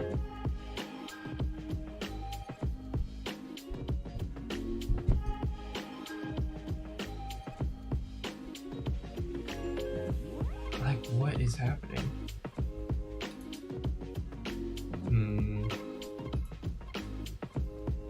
Alright, well. I think we just gotta work through it. I'm not quite sure what else to do. Gotta get that ironed out, though. It comes and it goes, so I think we'll just have to struggle. And hope it stops eventually.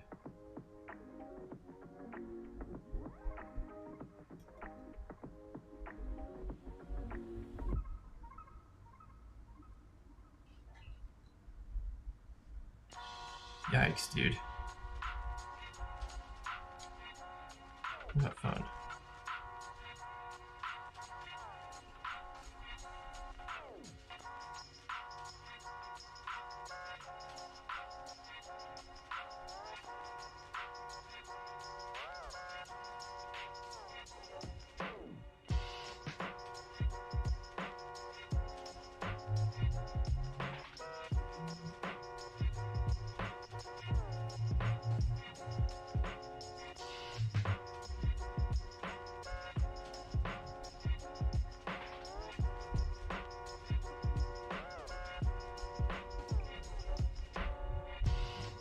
Nothing quite like getting derailed by your technical difficulties.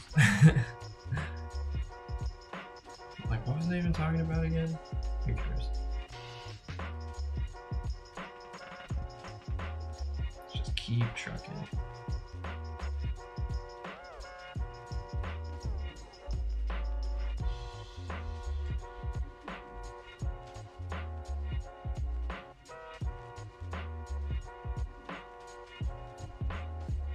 Yeah, it's like it kind of works sometimes, and then I'll go to hit it and it doesn't work anymore.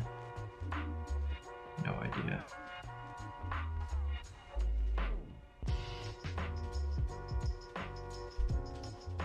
As long as we can still put lines down, I think we'll be okay. Large yikes though, you know?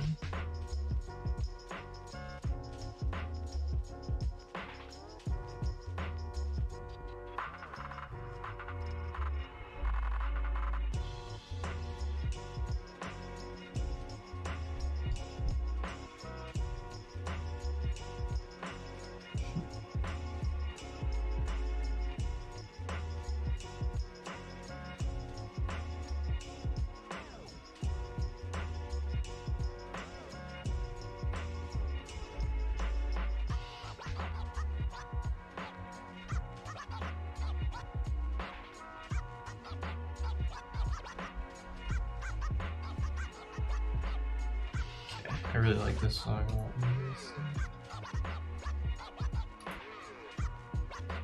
Sweet.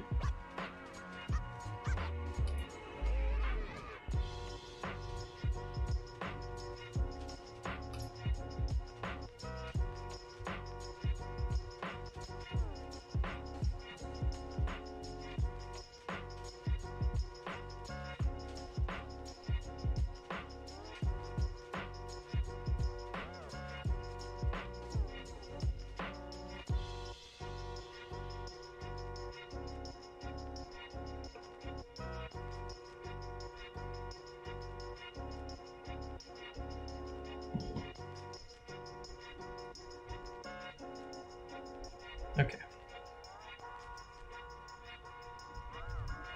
So we've got these very central sort of colliding circles here. Use our eraser trick to kind of sharpen it all up.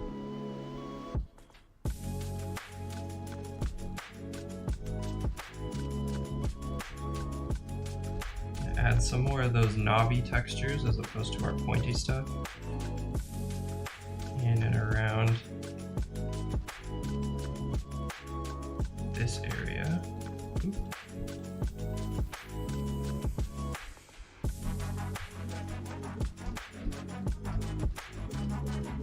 Huh.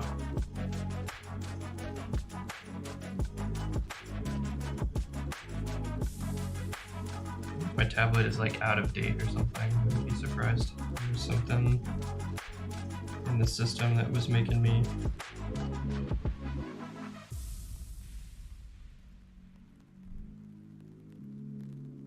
screwed up here.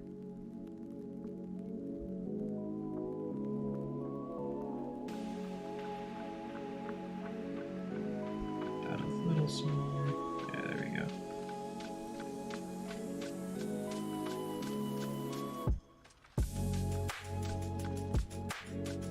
And now we're zoomed in. Get the thing going.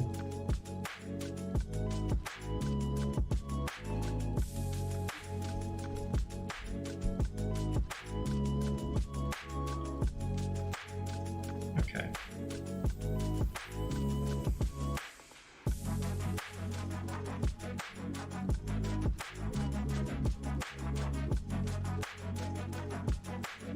I think what we're gonna do now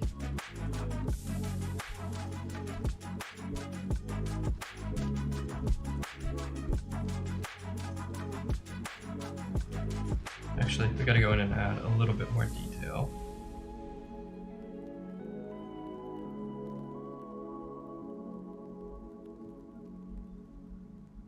We're almost ready to start doing our fill-in background here.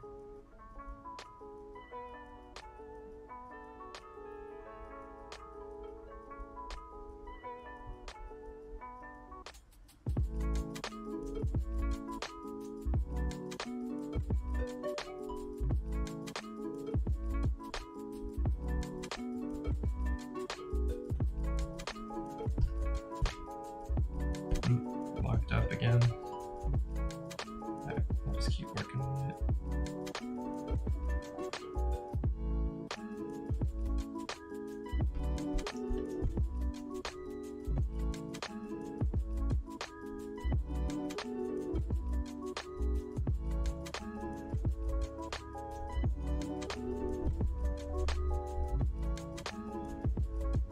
Give it a little more of that asymmetry. Kind of break out of the mold of where we had it last time we used that symmetry tool.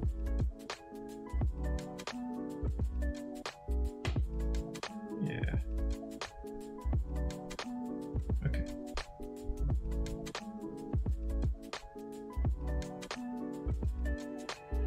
Oops.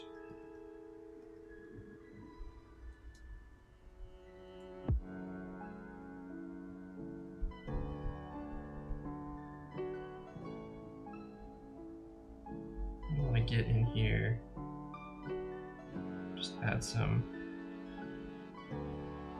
small detail work to this bone.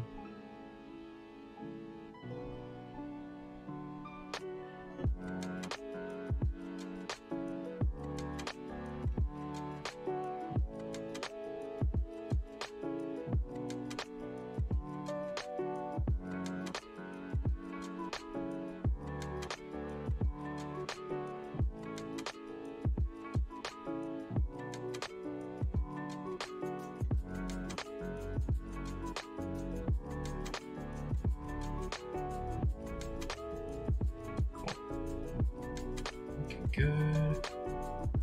Sharpen up a little bit of this stuff.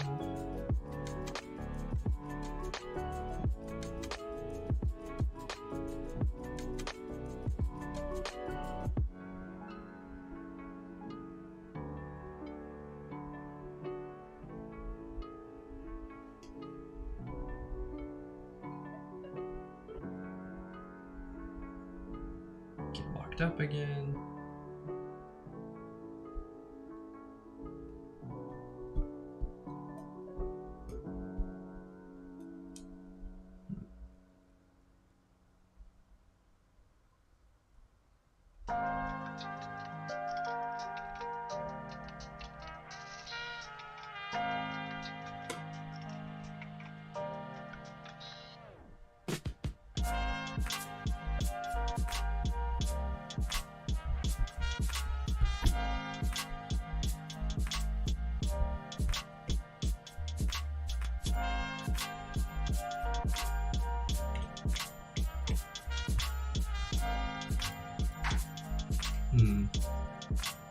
I have to end it a bit early today to figure out these tech issues. Give me 1 second.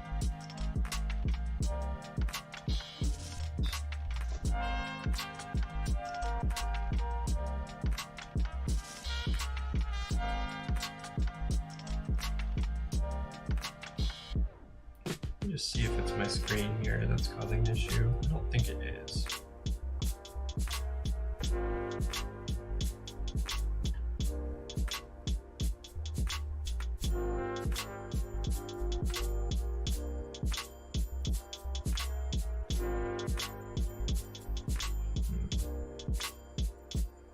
I'm gonna try restarting one more time.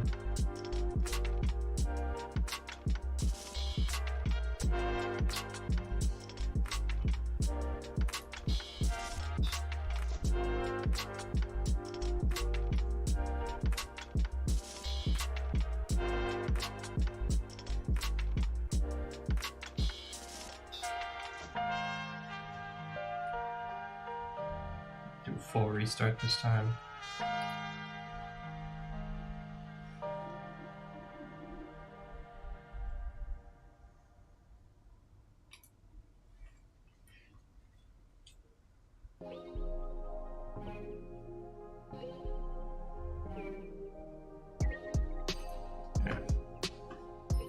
Let's check out some art while we're waiting too. Might as well. Oh yeah, this is a really rad tattoo artist that I found. Absolutely love their stuff. Very good for like just the simple line work. Very spooky looking and good. Yeah, man, it's so cool.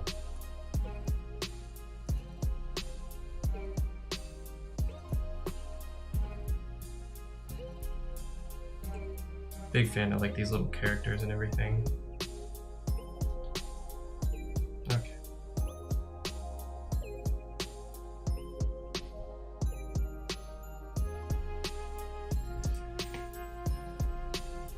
Let's try it again.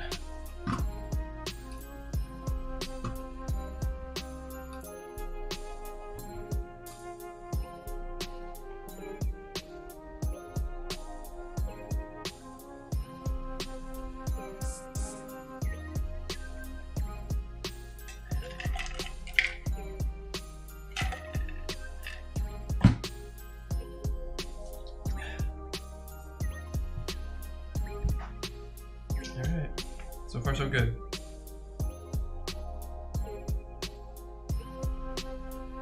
Just have to see how long we can hold it. Ooh, already lost it. Nope.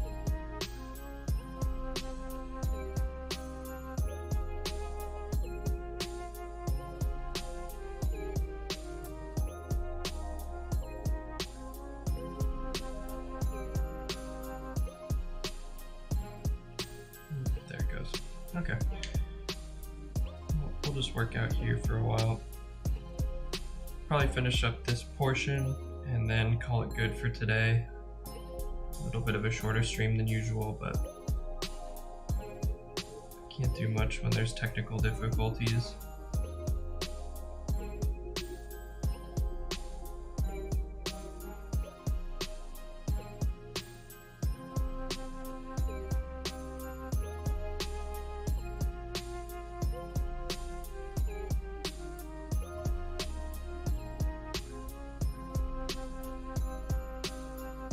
I don't really Doesn't feel like sitting on stream trying to troubleshoot a bunch of stuff.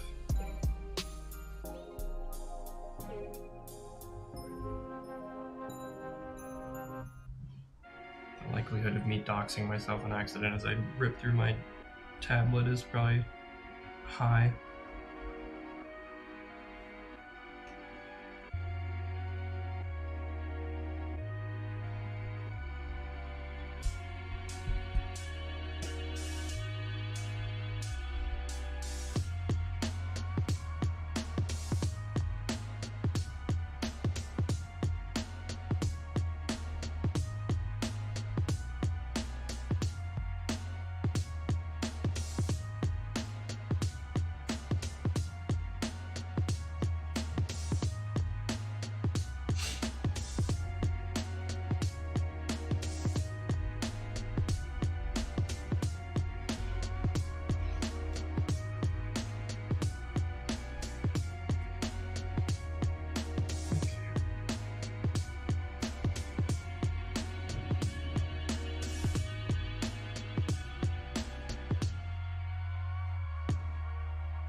Stuck.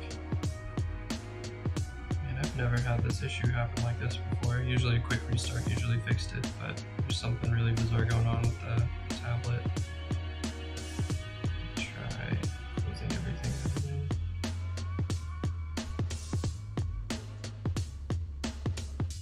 It's so weird.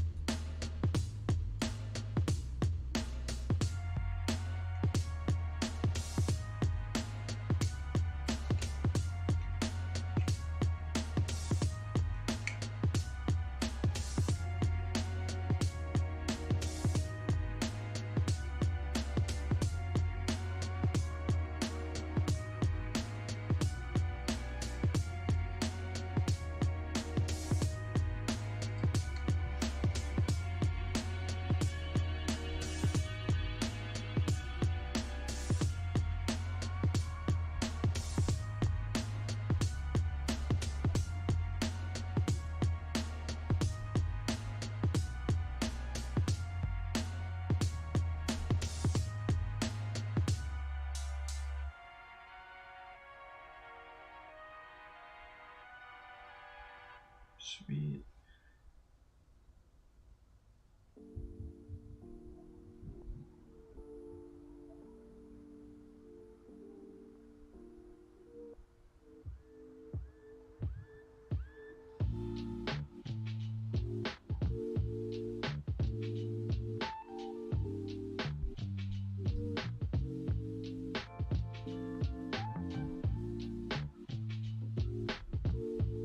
I guess we'll just stay nice and zoomed out so we don't get locked out by the thing. I do want to finish this drawing while I've got the flow going. There's just not much we can do if we get locked up at a zoom level that's too high.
Okay.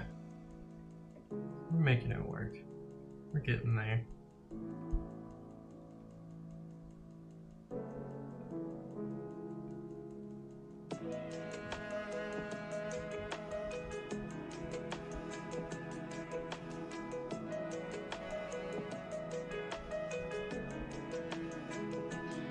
I think what we're gonna do, we have these skulls that aren't quite far enough apart for how we've drawn the other guy, so I'm actually going to take this guy out and we'll go ahead and move this over to where we want it, which is about here. Nice. And we'll take this, duplicate, throw it over to the other side, line it up. Cool. So yeah, what I really want is this skull to be kind of a blend of the other two skulls. So I'm gonna duplicate here first, just to make sure I always have a copy of that original skull going, in case I want to take anything back. Uh-oh, what happened? Oh, I see. We have to full capacity both of these guys before we merge them. Otherwise it stays. You can't bring the opacity back up. Okay, I'm gonna duplicate, erase. Alright. And now I'm just gonna go in here and erase all the little stuff where the two skulls are colliding in a way that I don't like.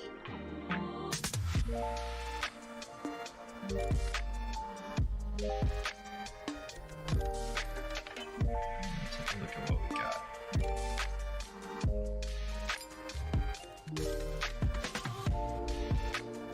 Nice. Pretty rad. Pretty happy with that. I am gonna shrink down some of these lines here on our original skulls just to sort of fit the vibe we've got going. Cool.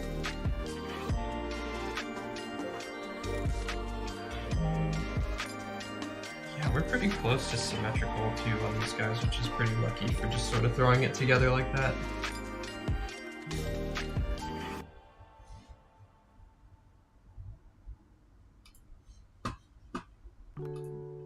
Just adjust my audio levels here.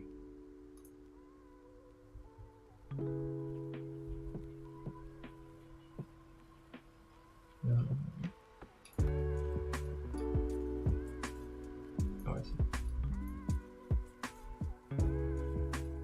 Hopefully I'm not adjusting how loud I am in the audio.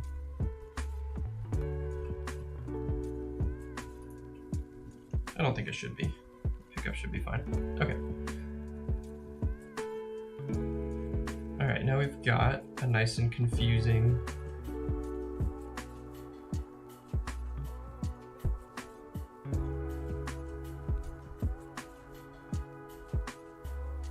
set of skulls here, kind of joined up in a bizarre way. Alright, and the next thing I wanted to do is go in and let's add some black background here.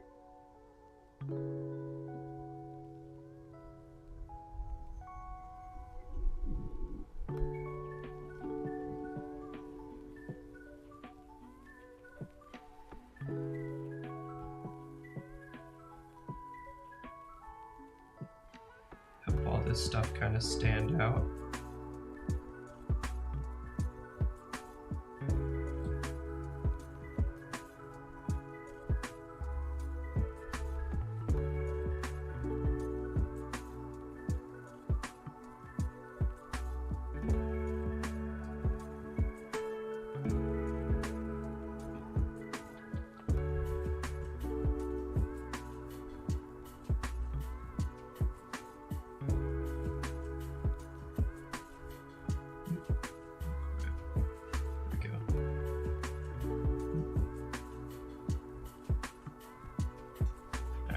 too close to the bottom of the page there to be able to work on that.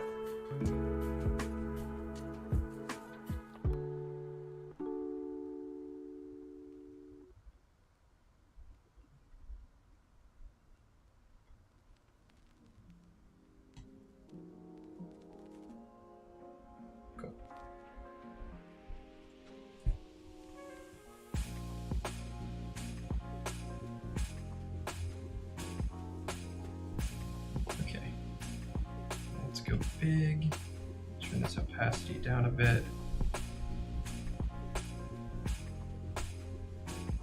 Actually, there's no reason for that.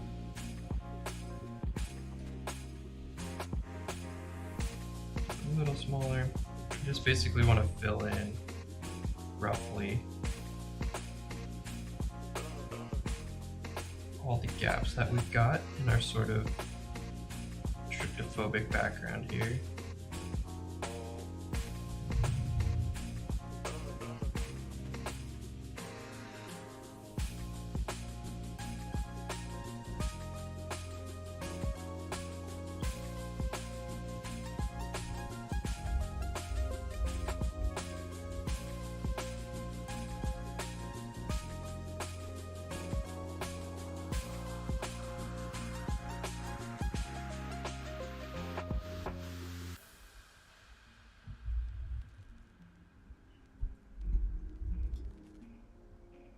See.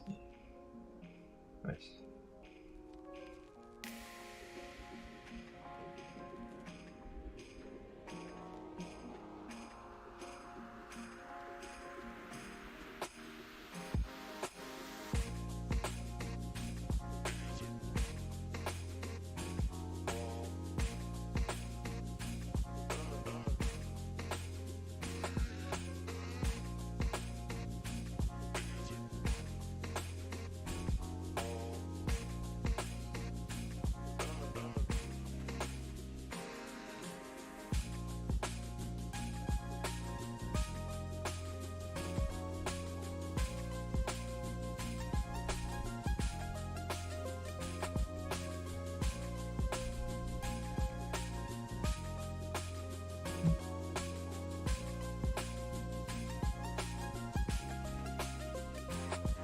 And it's like its own little challenge to not zoom in on everything every 2 seconds.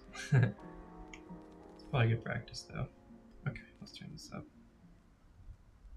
Cool.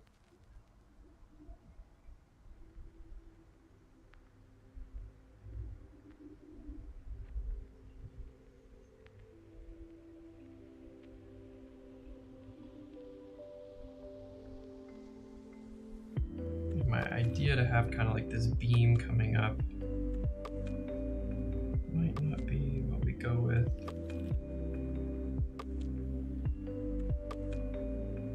I just wanted to see what it would look like for now.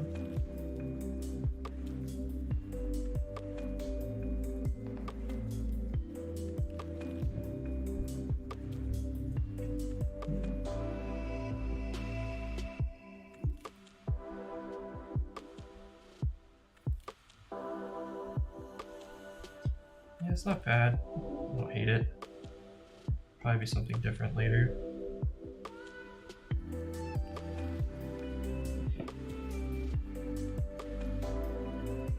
I kind of want to go in now, just clean some of this stuff up. We've overshot that black a little bit.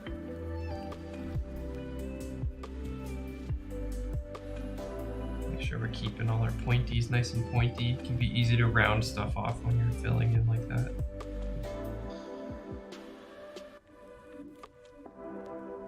There's some of those detail marks.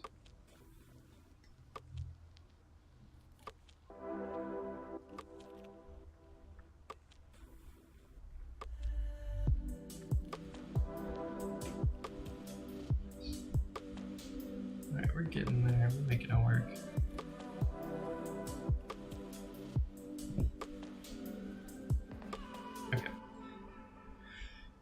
Let's also go back to our skull. Make sure our outline is nice and bold,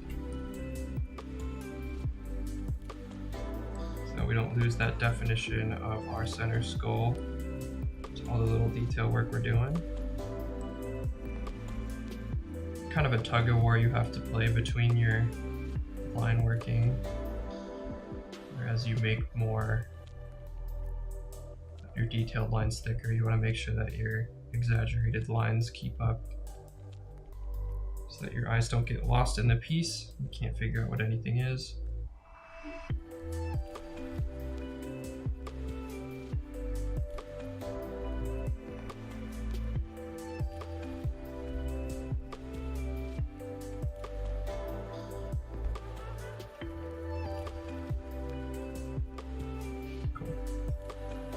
What I'm going to do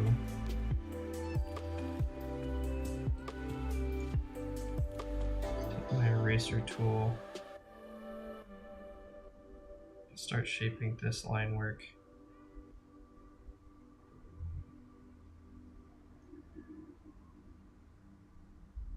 It's more of like a drippy textural kind of thing.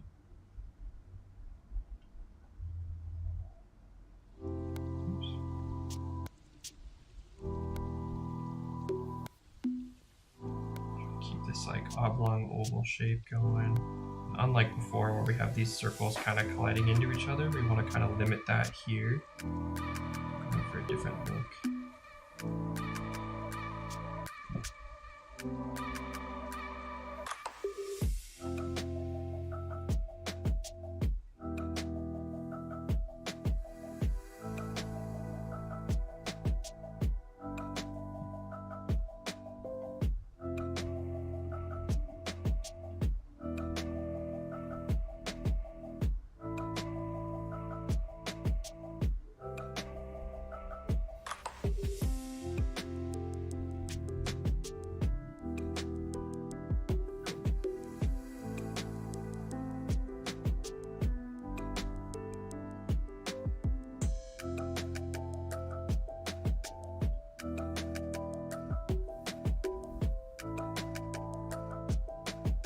Get to the top here, we'll make these bubbles bigger and bigger.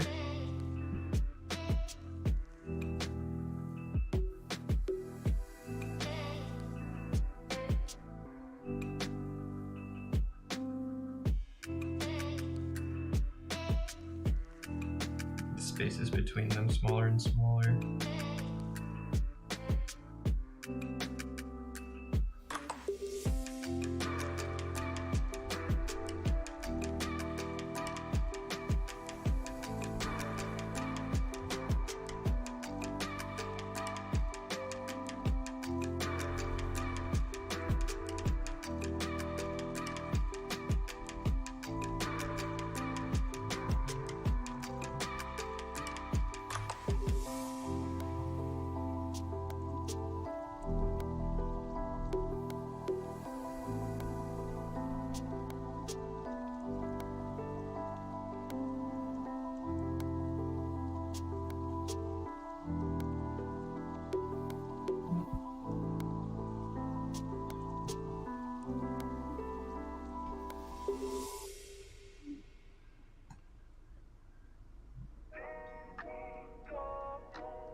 No idea how this is gonna look. I might take this all back later, but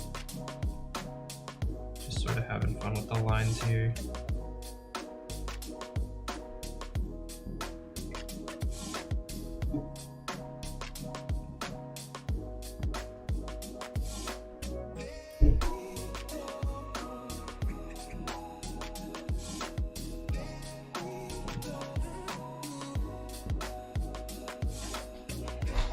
Yeah, a little hard to tell what's going on. Okay. Let's run it back a bit. I'm not super happy with that background. I think I like it up to about here. We still got those full circles, but I'm not feeling this stuff up here.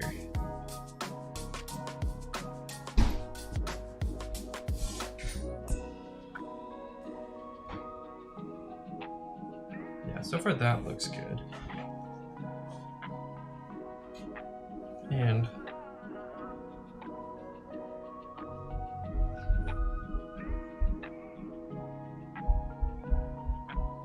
for some extra spooky points, we could even take our partial eraser,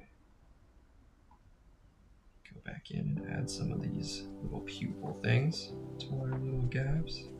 Yeah, that looks cool. Be very careful not to make any of them too bright.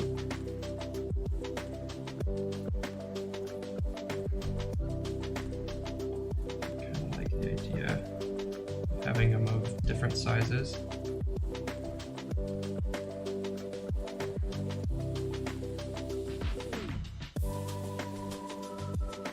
Be a big one there. Put it up a little bit. Smaller one.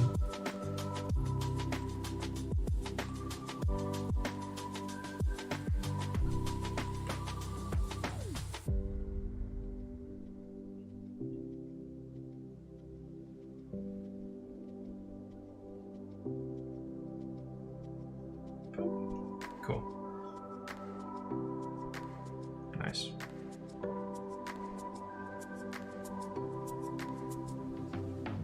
Alright, so we've got this vacant space at the top of our skull that we want to figure out what to do with.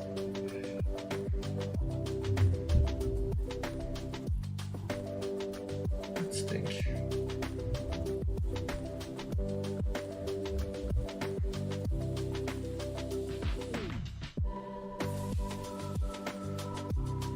I want to take down some of this just because it's super in the way. Let's go and reshape some of that.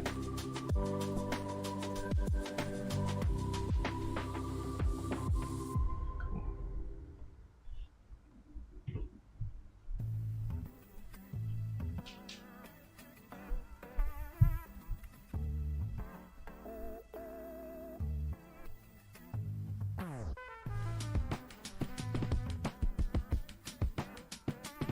Nice.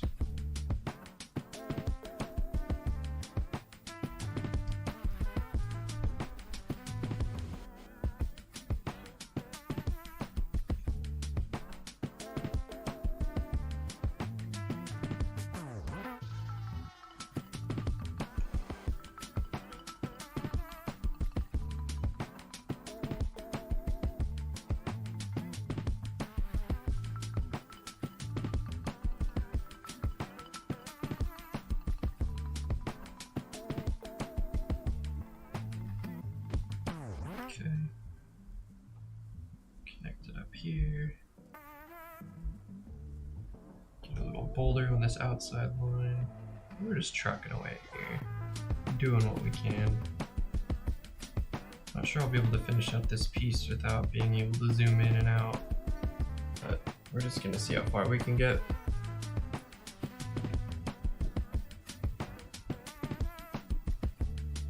Man, it's so annoying.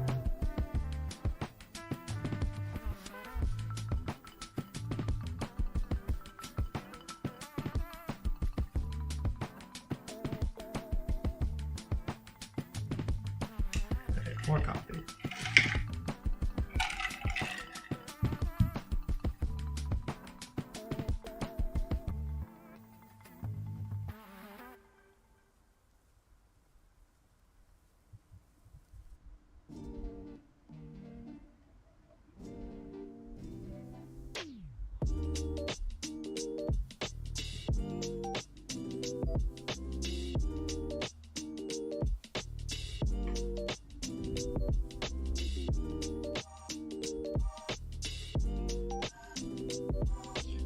I'm gonna go in and kind of carve some of these lines back just so we can have enough definition to still tell that we're rocking the skull shape here. I feel like this nose is starting to get lost in a little bit of the detail.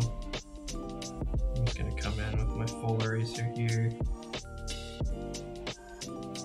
Just start to shape this nose back into the face.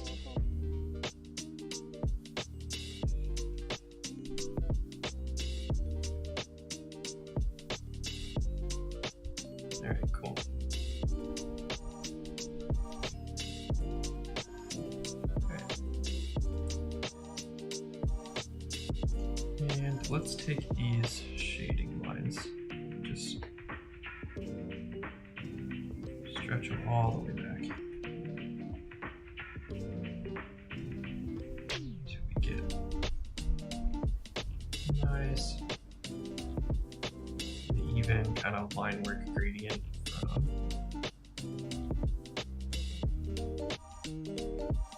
inside to the outside.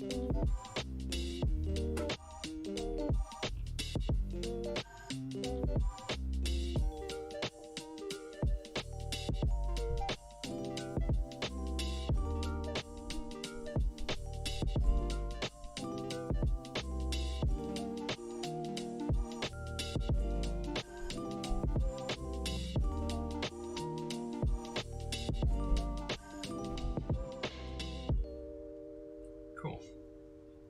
Alright, looking good. Got some nice texture going on, some good shading going on.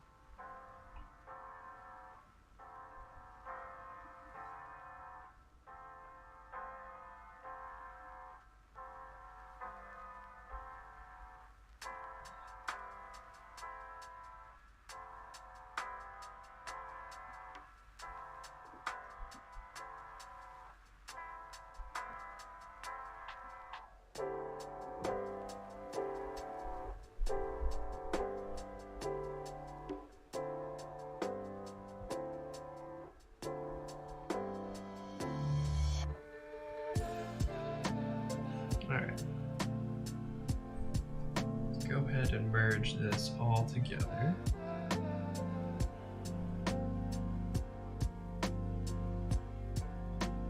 Go ahead and shrink this back, and now let's make our final little something to go in the top of this skull right around here.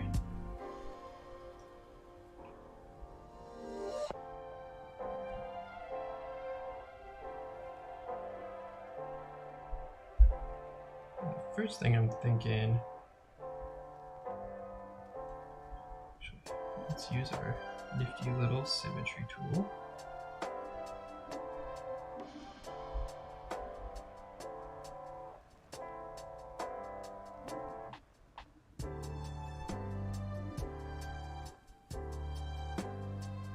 Something round kind of sitting in there behind all this stuff.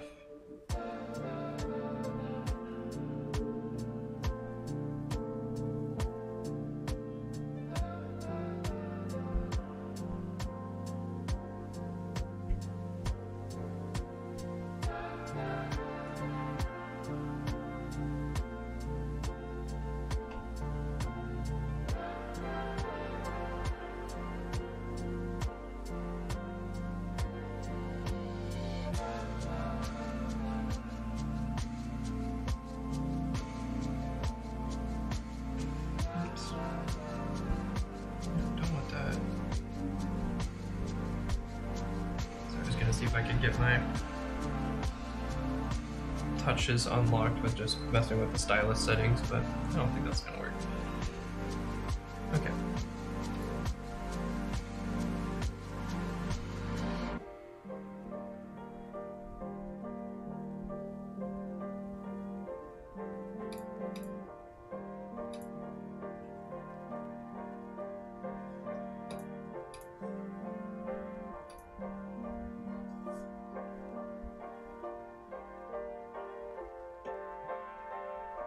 I don't know why, but the idea I had was almost like a embryonic like pod.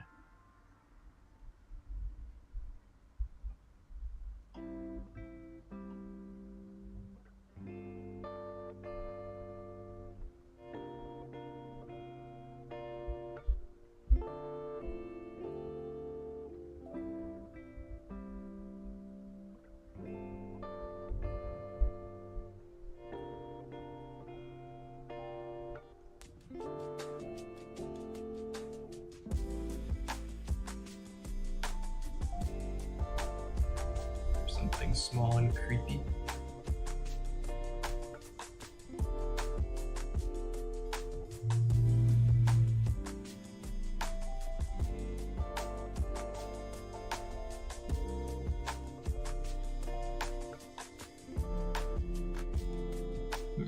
Maybe.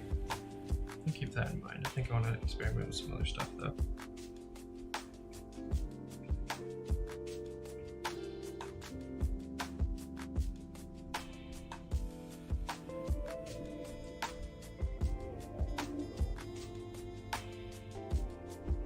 The other thing I could do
sort of like a human face in here. It's gonna do multiple irises, but I think that's a little extra.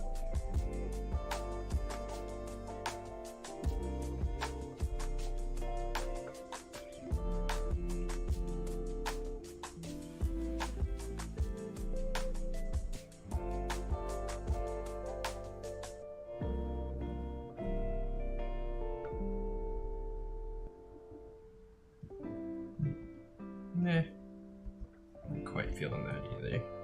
It's a little disjointed.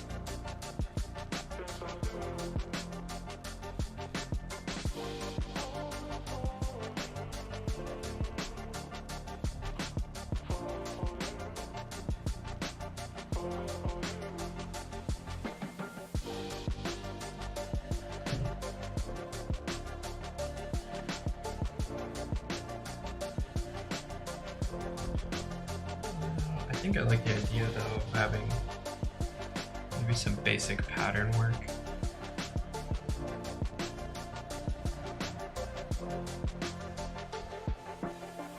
Let's just start with some weird stuff.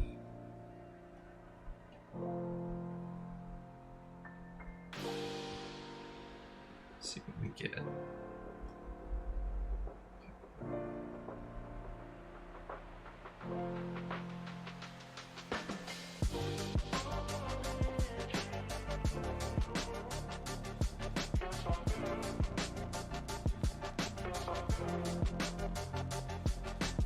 Kind of liking the look of this. Not sure what it is yet. I'm kind of here for it.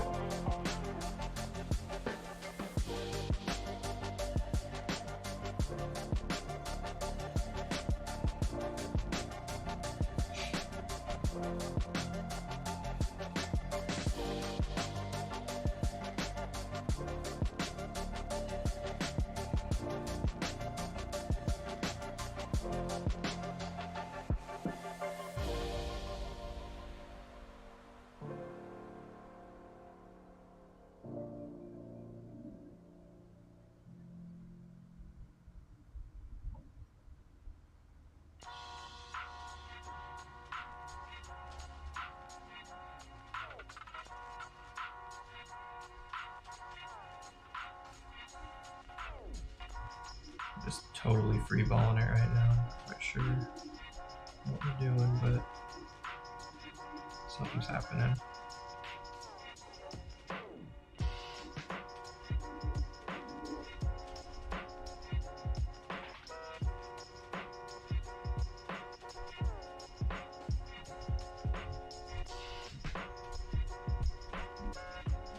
Oh, we're free. No, we lost it. What the fuck is that? It's so weird. Dude, I'm so confused at how this works. But I'll take it. No, we're stuck again. Very strange.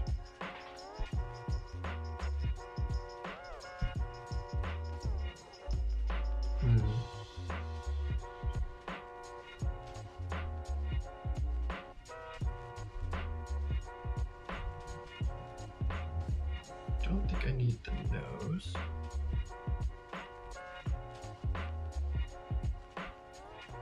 I just like the idea of having like little creature thingies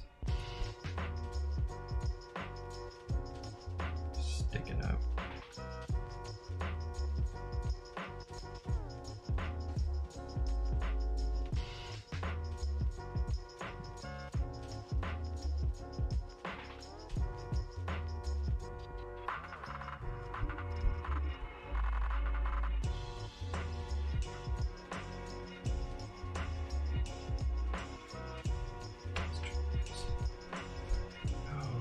My charging cord for some reason is paralyzing me. Huh. It did happen when I charged my tablet. So yeah, it might be that. No.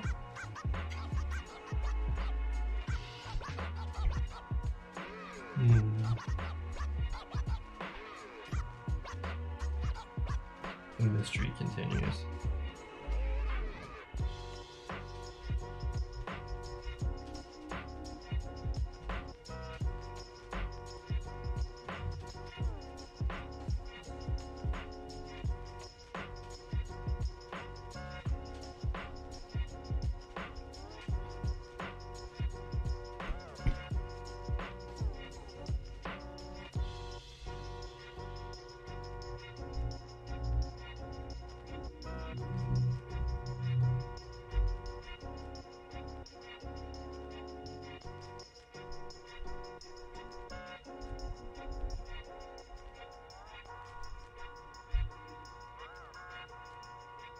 Okay.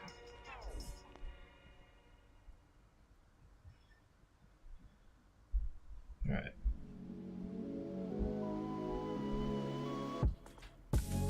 Let's see what we got here.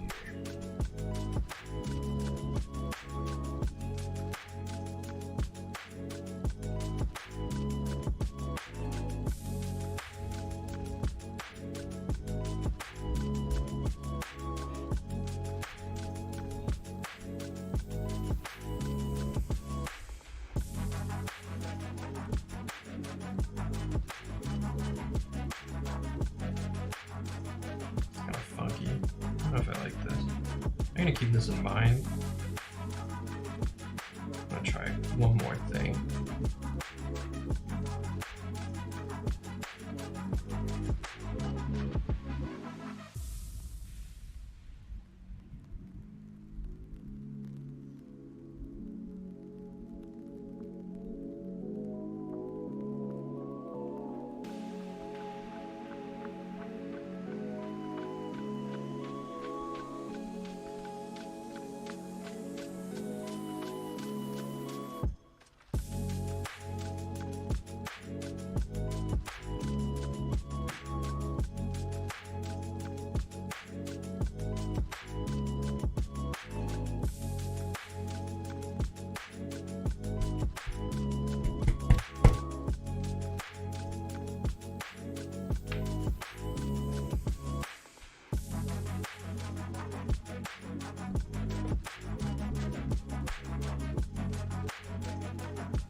kind of like the idea of continuing these eyes.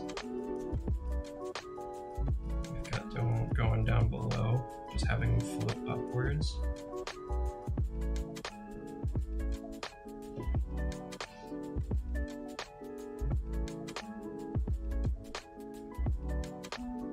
Yeah, that's pretty cool.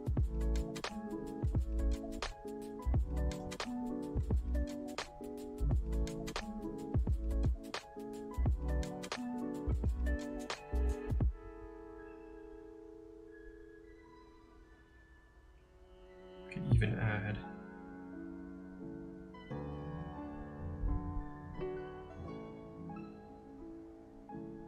some of the messier line work behind it. Oh, not that messy.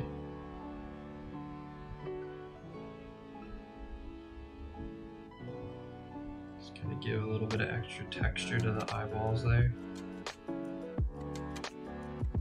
Something is weird with my screen's pickup here. I'm getting like a delay now in my line.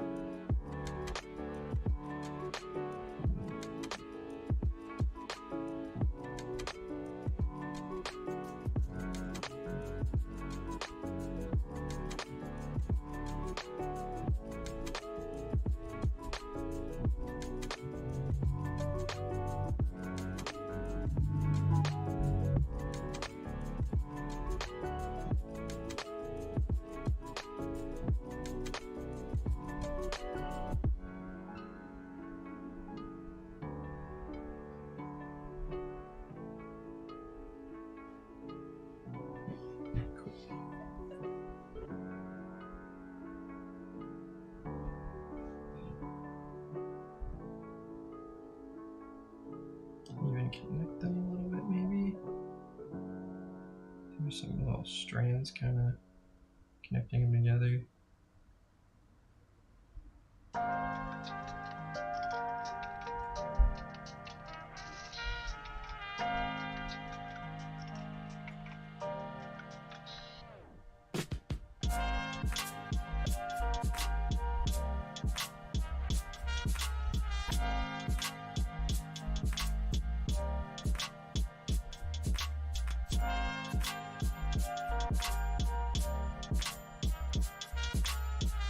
Kind of interesting looking.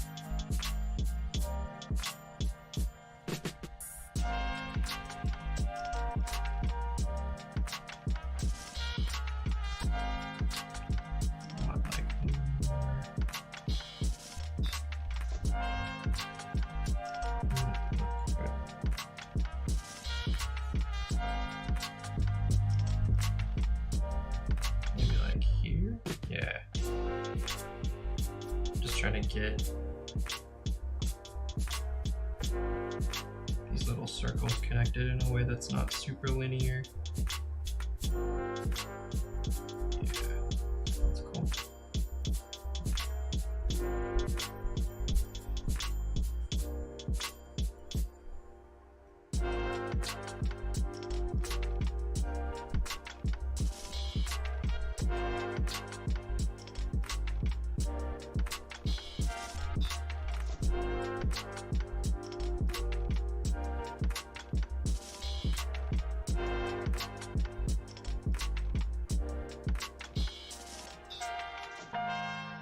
Nice.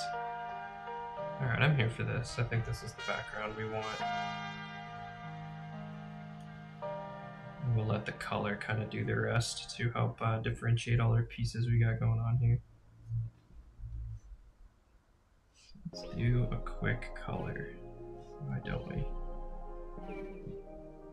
Kind of feeling grayish red.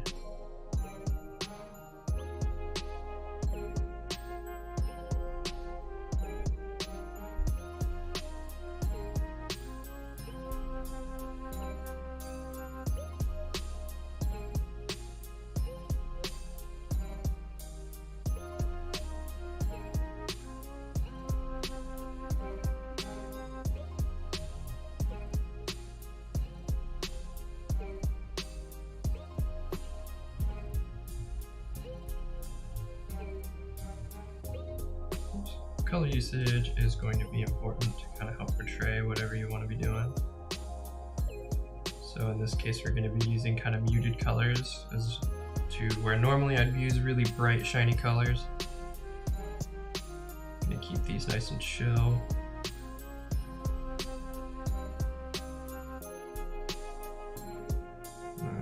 Symmetry tool isn't quite lined up here. It's okay.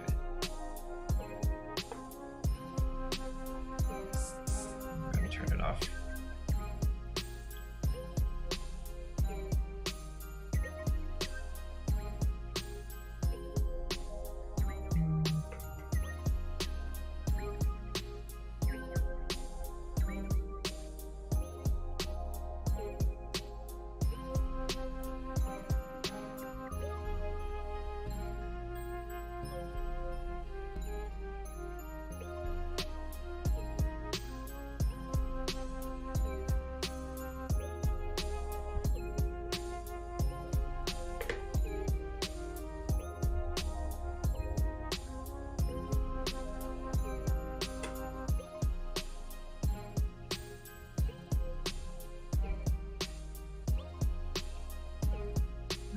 Go ahead and brighten it up a little bit. Maybe even shift it into the pink.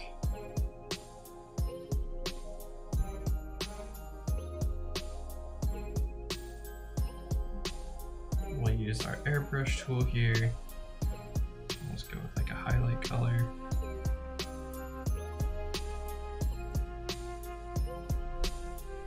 This pink is on the brighter side, but when it's overlaid on top of our other color, it's still going to be just a light highlight here.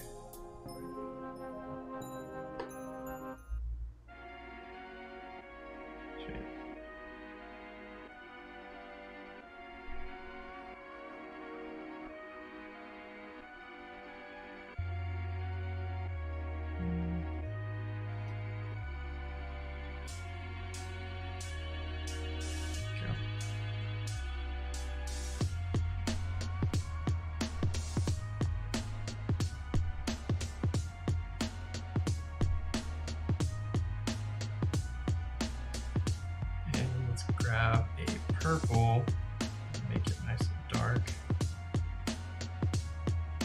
Oops, that's not what I want. Dark and gray. Go ahead and hit the inside of this. Not quite that much. Just a bit to give it that shadow we want.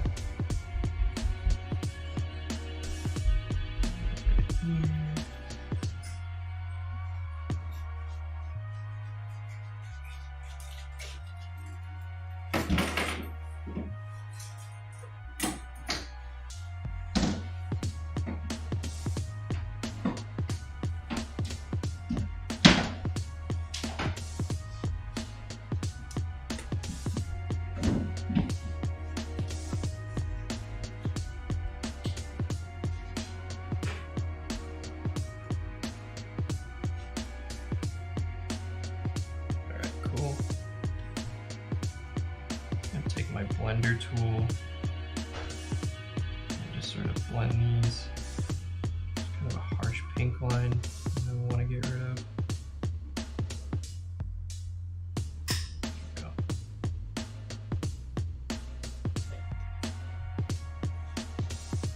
It's looking a bit better.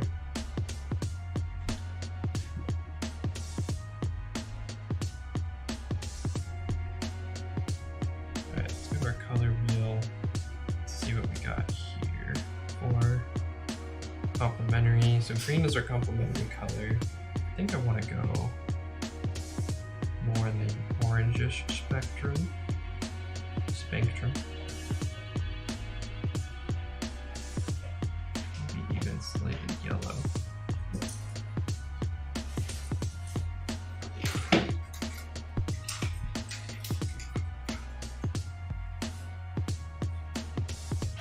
Yes. See ya.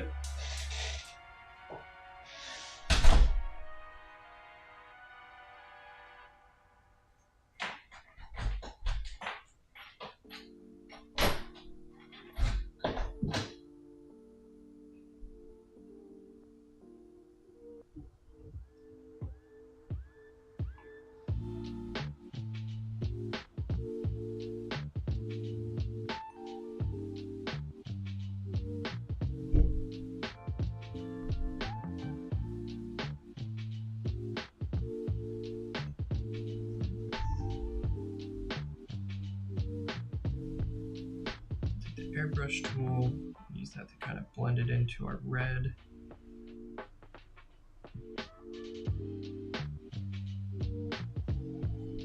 Keep filling it in here.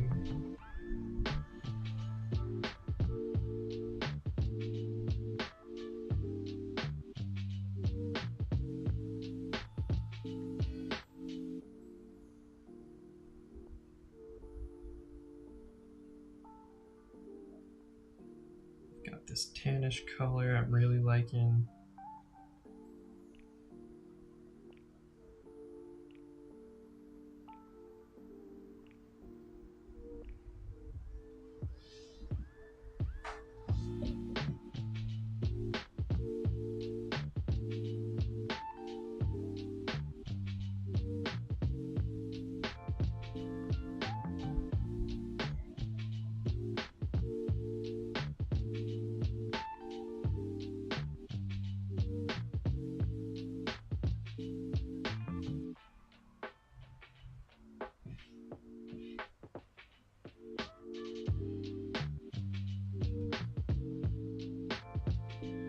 Okay.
Alright, cool. We've got a nice accent between our melty candles. Share. There we go. Melty candles and our melty skull in the middle, kind of deteriorating. Now what I want to do, I want to take a more reddish orange, darker color, and our airbrush, start to work that in some of the darker areas of the skull.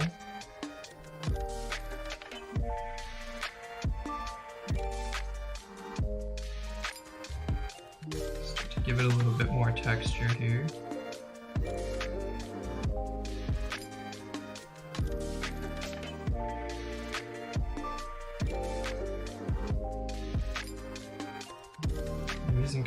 quicker circular motions in order to kind of make that bone texture. I don't want it to be too uniform of like a gradient.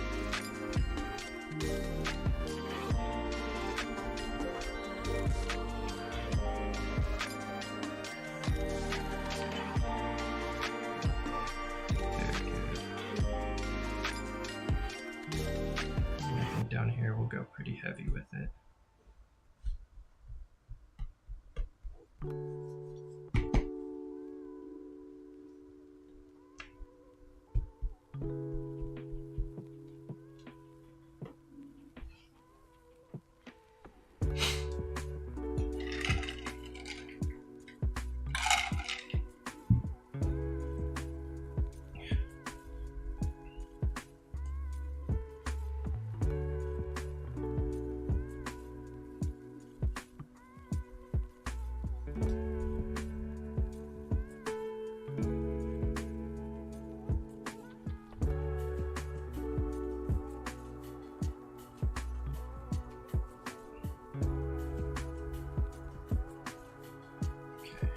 Go even darker.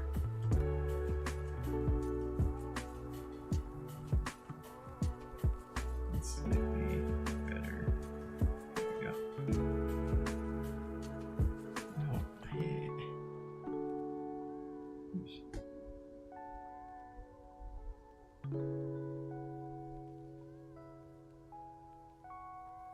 This is going to go just on certain little areas.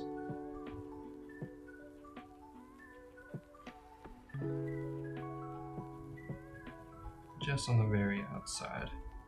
Cool. Go in and clean some of our overspray. Cool. Alright, let's color some candles.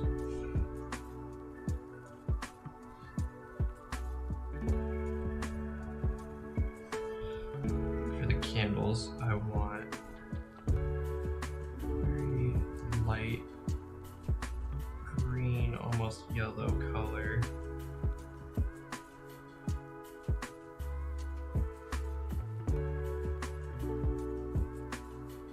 Almost like a translucent look to it. That's a good color.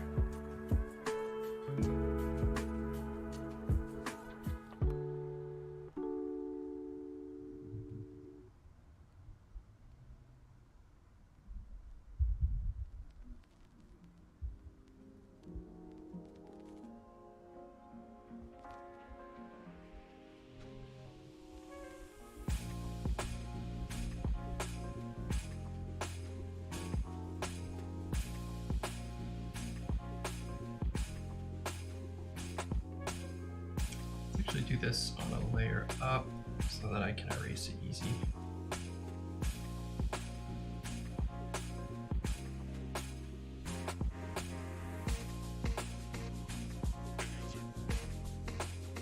Canvas just randomly unlocked for us, very nice.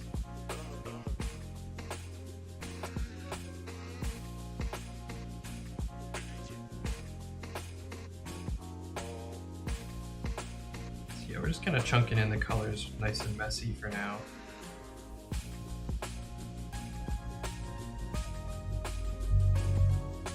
Do the finer detail stuff in a bit. For right now, just want to work it in here.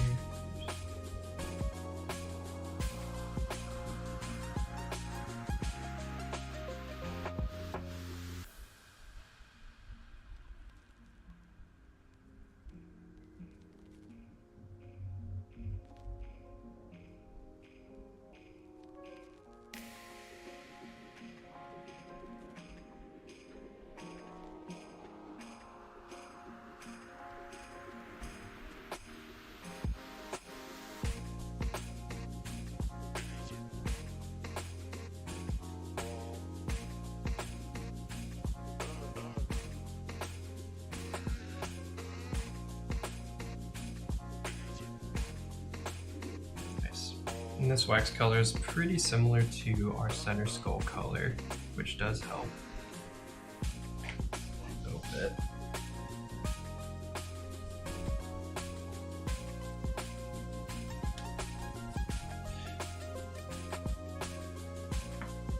just in keeping everything nice and cohesive.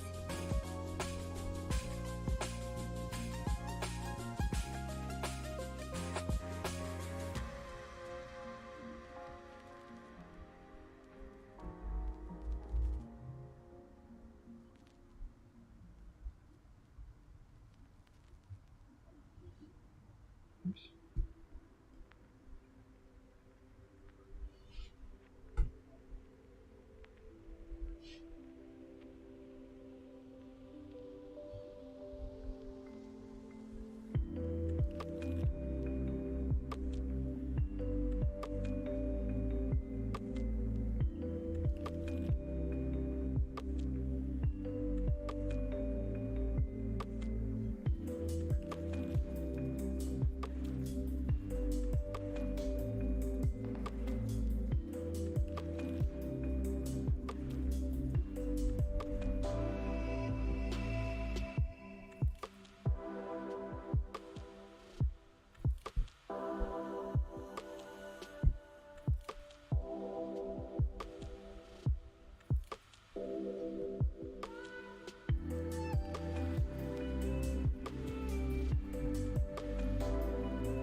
Okay.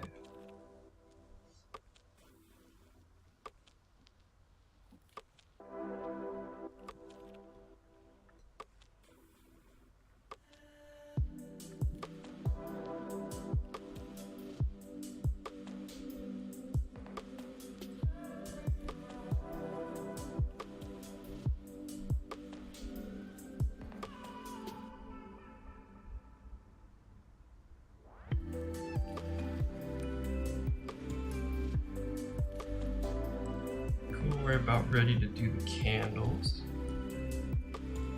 I'm gonna go ahead and grab a darker color, grab my little airbrush,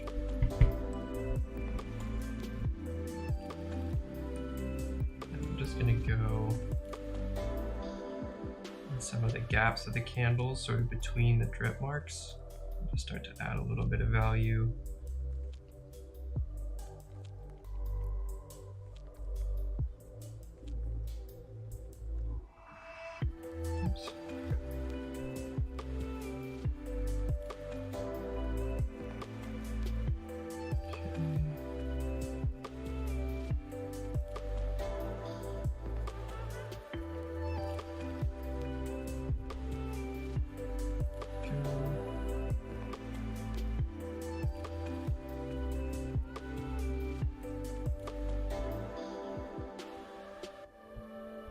Just taking darker colors, lighter colors, trading them back and forth.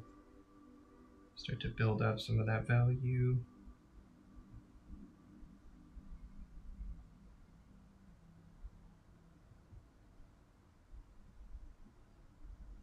Nice.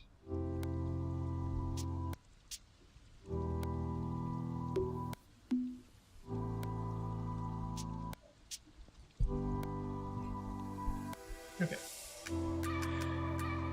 Now let's do candles here. I think for the candles,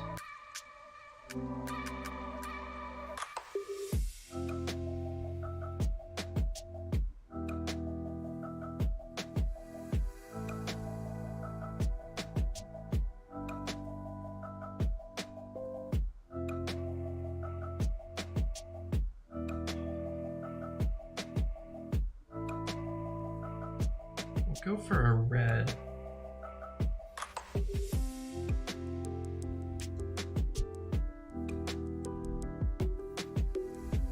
We're gonna do some stuff to it to make it more interesting. I want the flames to kind of jump out compared to the rest of the piece. So we'll have the color red here.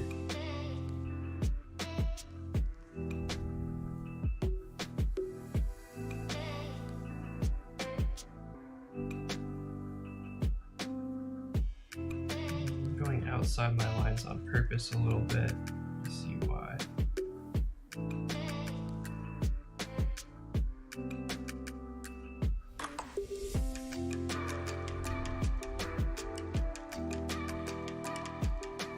Cool.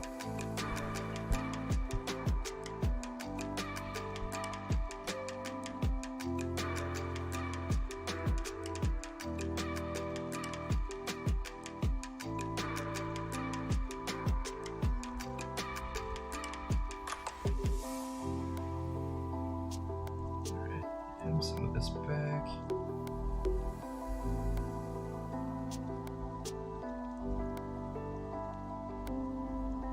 I had an idea to kind of blur the outside red, but I want to keep the lines drawn for the flames pretty solid. So let's just do this. Cool.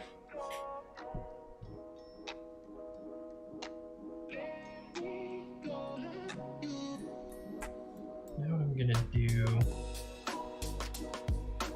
is I'm gonna go underneath here. I'm gonna get like a light blue and add a bunch of gray to it. So we got this nice light color. I'm gonna do the same thing we did before.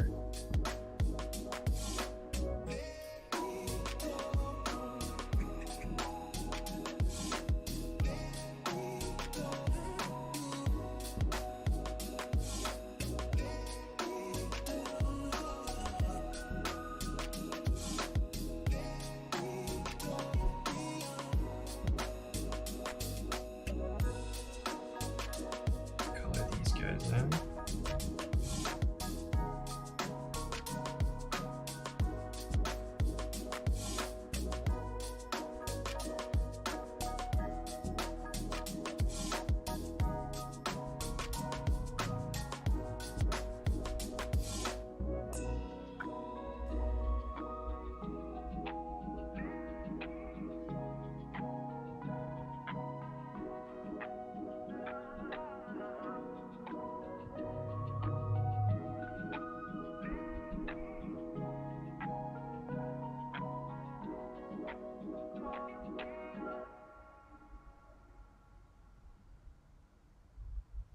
Great.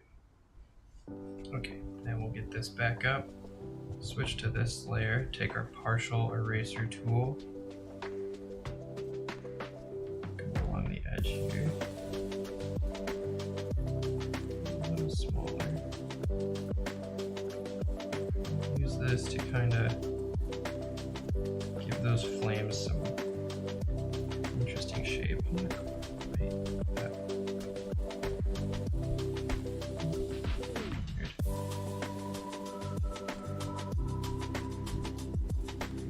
The effect we want is almost to be behind like a purple.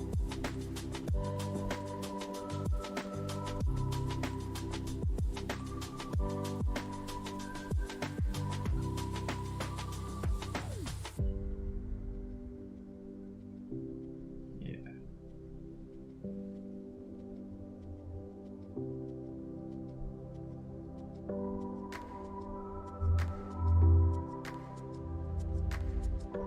This will show up better against a white background.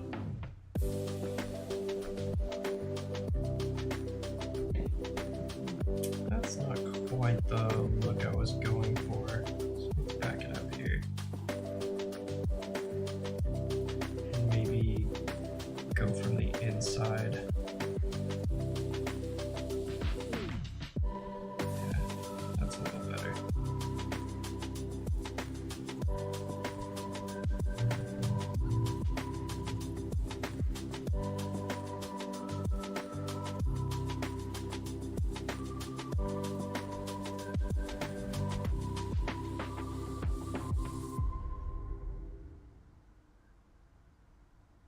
So now we've got the blue part of the flame.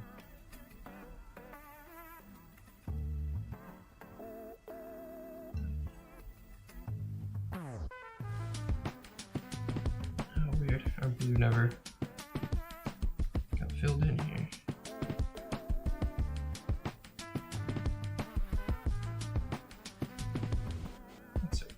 got him. Nice.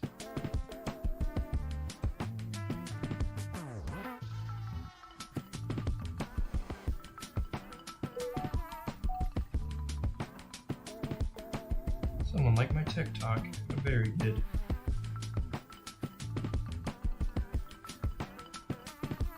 Okay. Now what I want to do is grab a yellowish orange color. Start to throw it in the middle here. Just a little bit, nothing crazy. Just to transition a little bit from that blue, so that's not as super harsh on the red.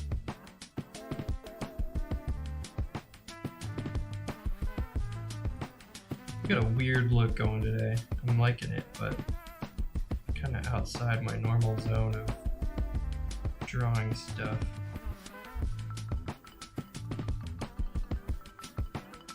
It's probably the hard derail. That's okay. Alright, the other thing I wanted to do while we're here is I wanted to grab this color and just go into some areas and lighten up where basically the flame would be making the wax a little bit brighter. Let's switch up some music here.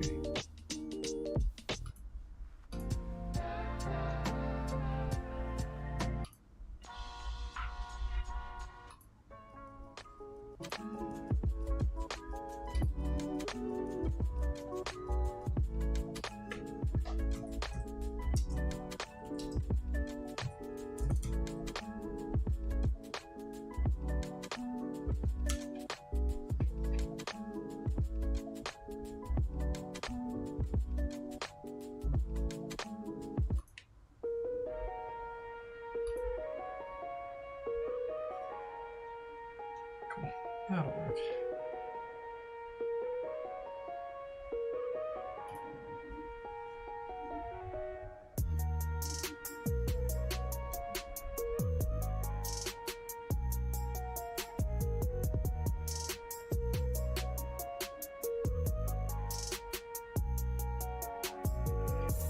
Nice. I'm gonna take this, and just because the greenish hue is a little out of balance, I'm gonna just turn it a little bit blue. There we go.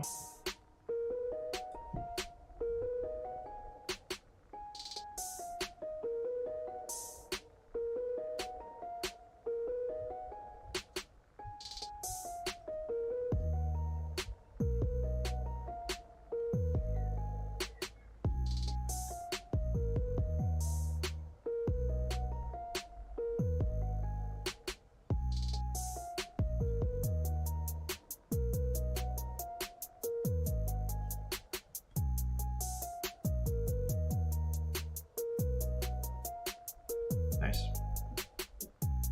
Okay. Let's grab this color, turn it even more blue.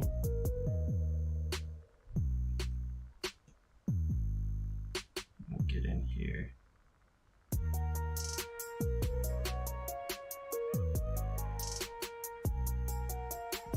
Let's go a little bit darker.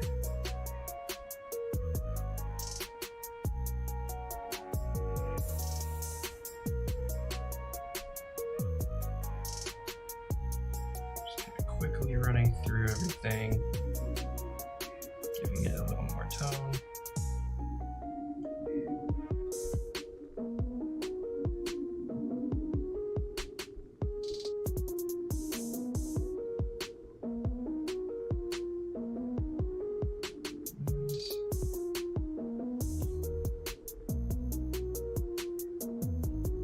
Alright, I need the touch controls back now.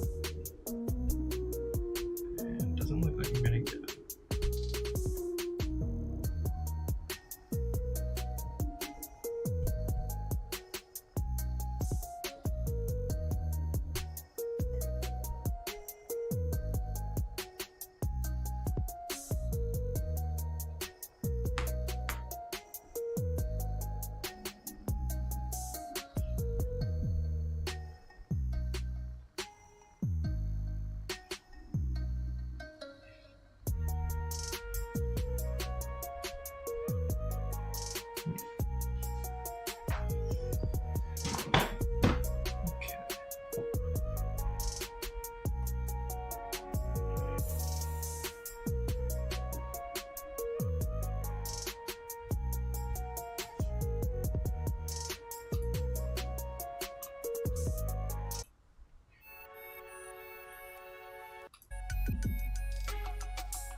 It's locking us out again. No good.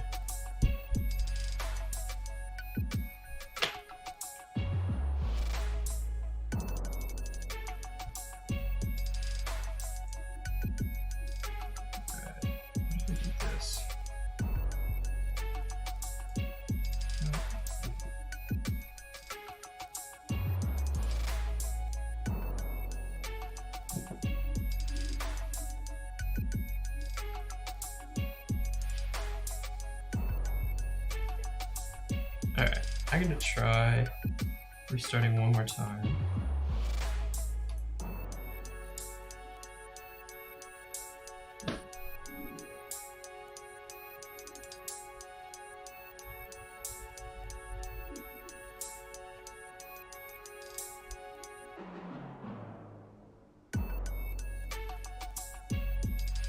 And hopefully that works.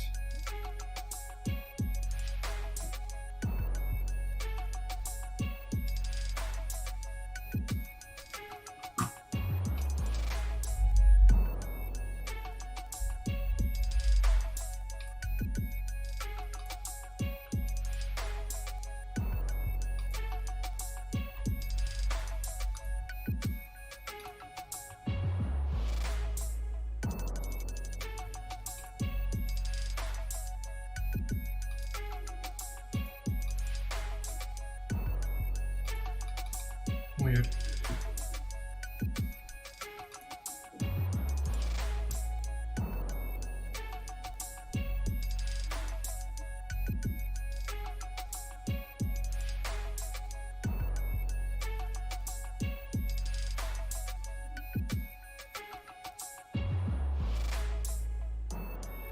Okay.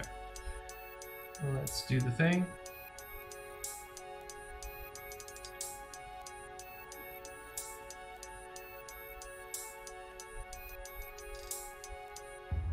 Nice. All right, we've got it so far. So what I'm gonna do is I'm gonna duplicate this. And we're gonna flop this one over here.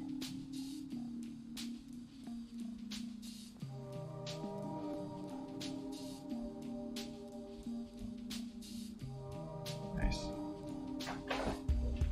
Now we're practically there for this quick sketch. Fill in some of these little spots here.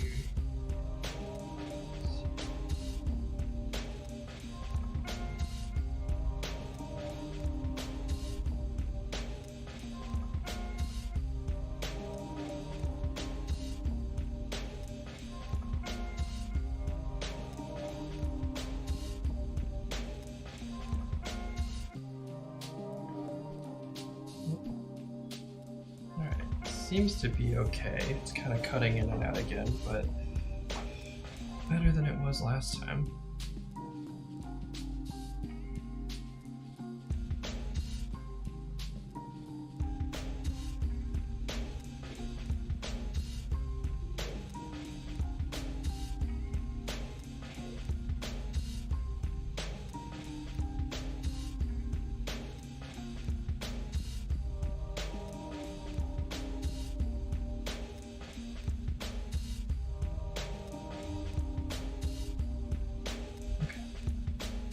Merge this down, and I'm still not super happy with this color, so let's try color balancing it a little more.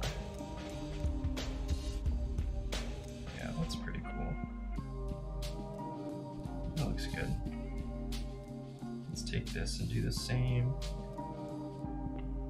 Just add a little bit more red to everything, a little bit more reddish purple. Helps it pop a little better.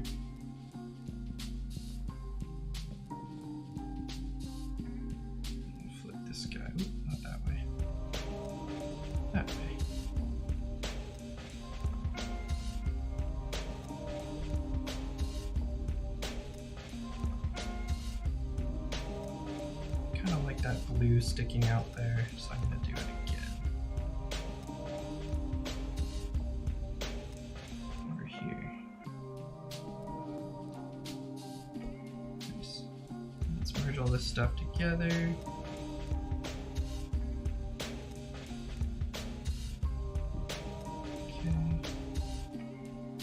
Alright, we're starting to get it together here.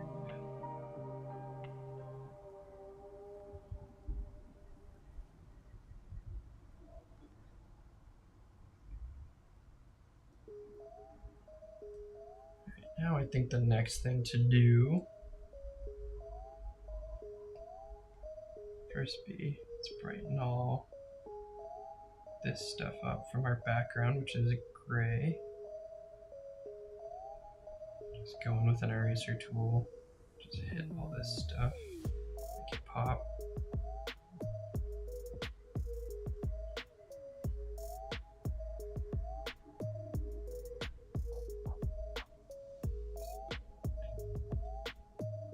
Okay, now I want to go partial eraser tool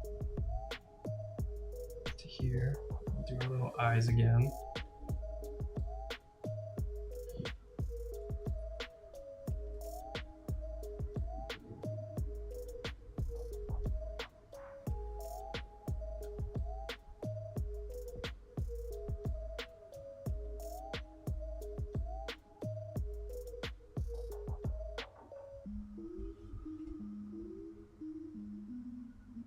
I need to smoosh these two together.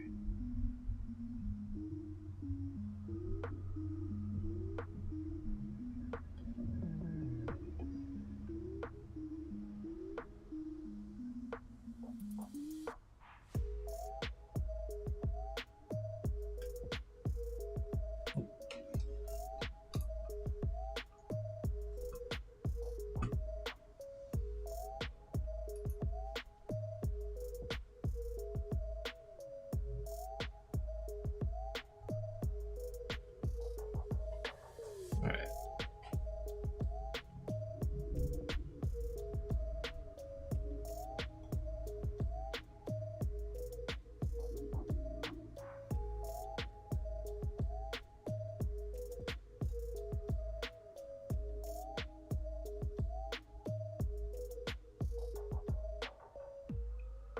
Go with a purplish hue here. And take that wand tool. I'm just gonna give these a little bit of a glow.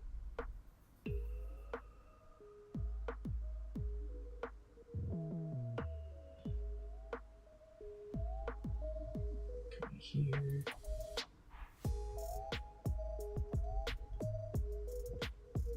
Nope.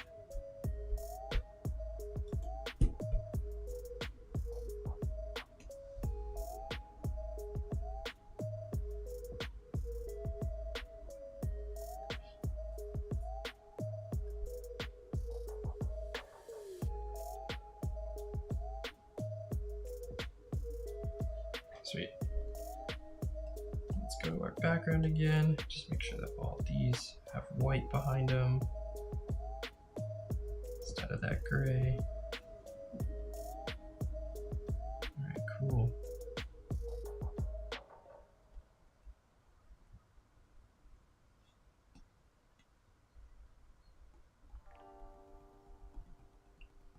Just gonna mute that glow a little bit. Doesn't need to be quite that pronounced.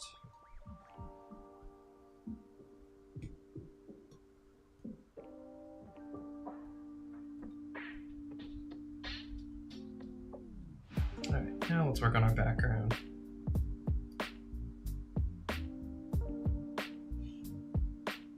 So I like our dark purple we got here. I think what we do though,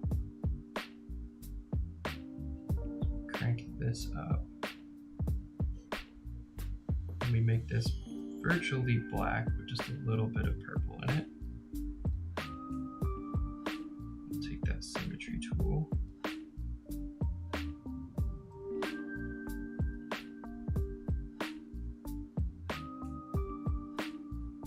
And it's not doing anything.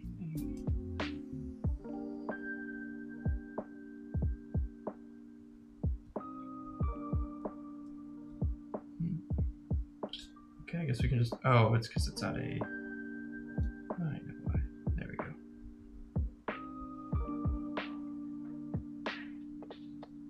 So I'm just gonna go around.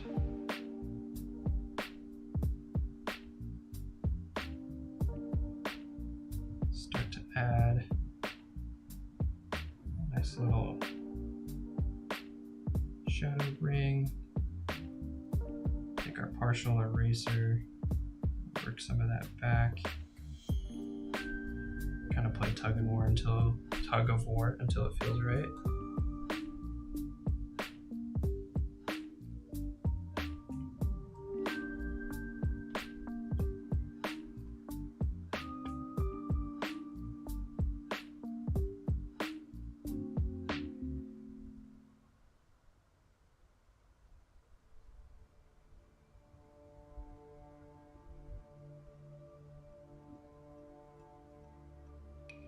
Alright, I'm gonna grab this purple again. Oops.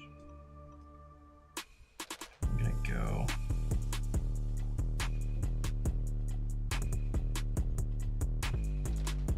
a little less opacity.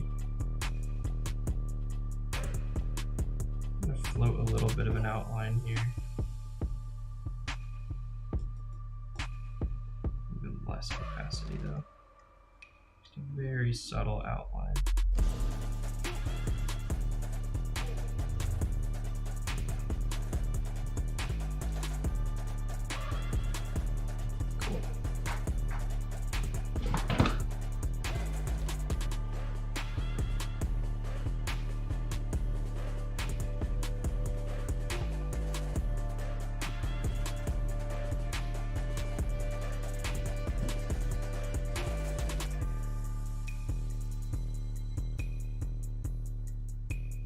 Nice.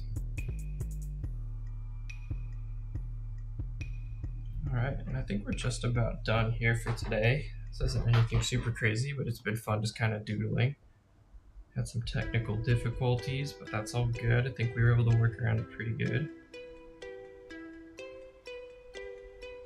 Let's touch some of the little stuff up here.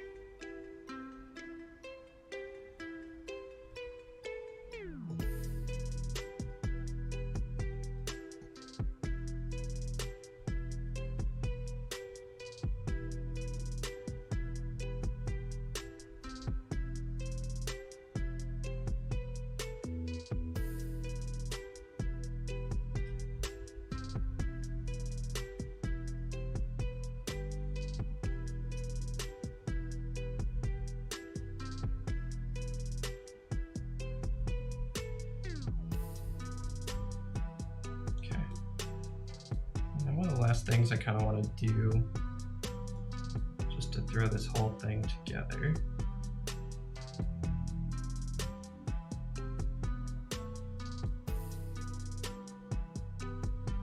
just add some background line work.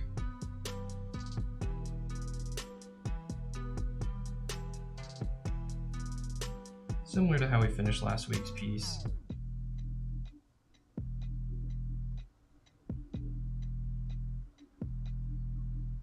Come in here and make this kind of spider web looking.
So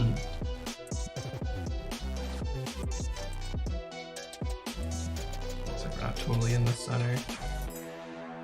Just noticed that our right side has a bunch of extra space. That's okay. We're just gonna kind of complete the lines here.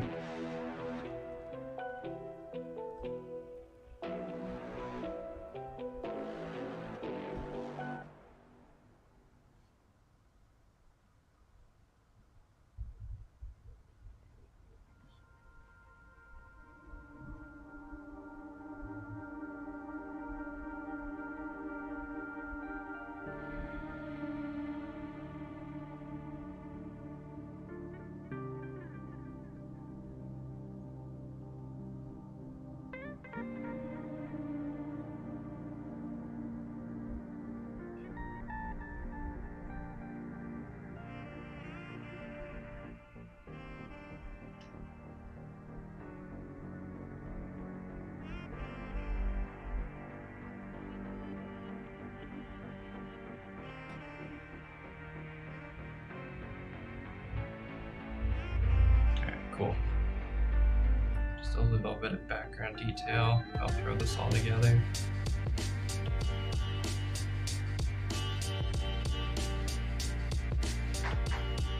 Pretty cool.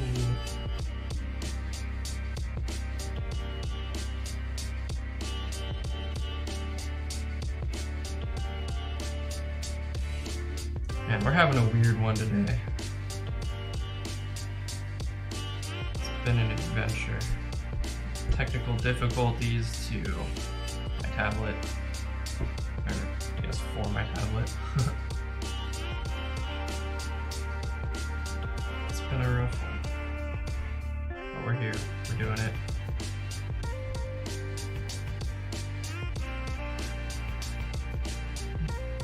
I want that. Nope.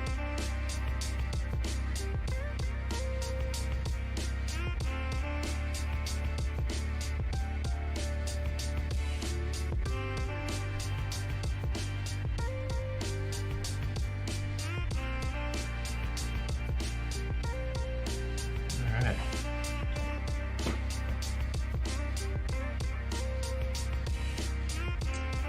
I think I want to add, before we call it quits here, a little bit more red to the middle.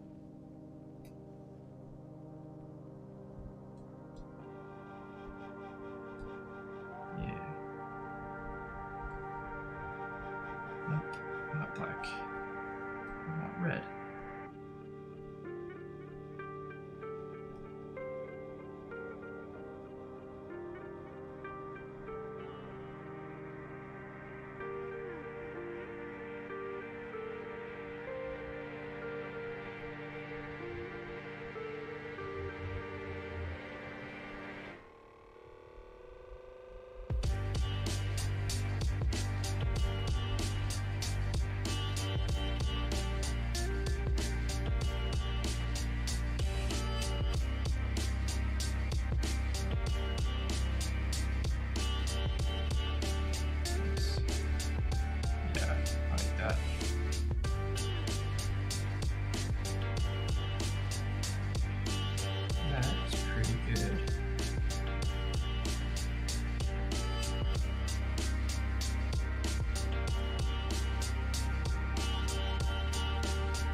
Alright.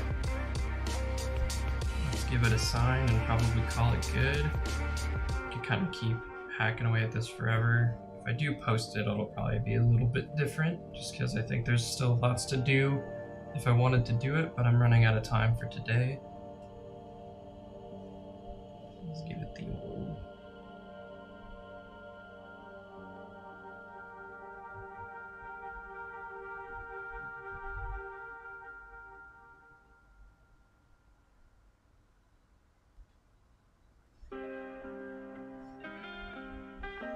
Sweet.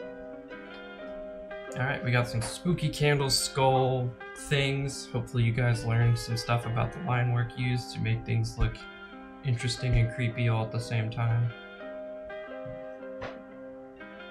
Yeah, thanks for everyone who's watching. I'll see you guys next week. I'm probably going to be going over how to draw more figure stuff, some anime stuff, and keep a lookout on the channel for some clips in the meantime. Appreciate everyone for watching, like, subscribe, all that dumb stuff, and I'll see you guys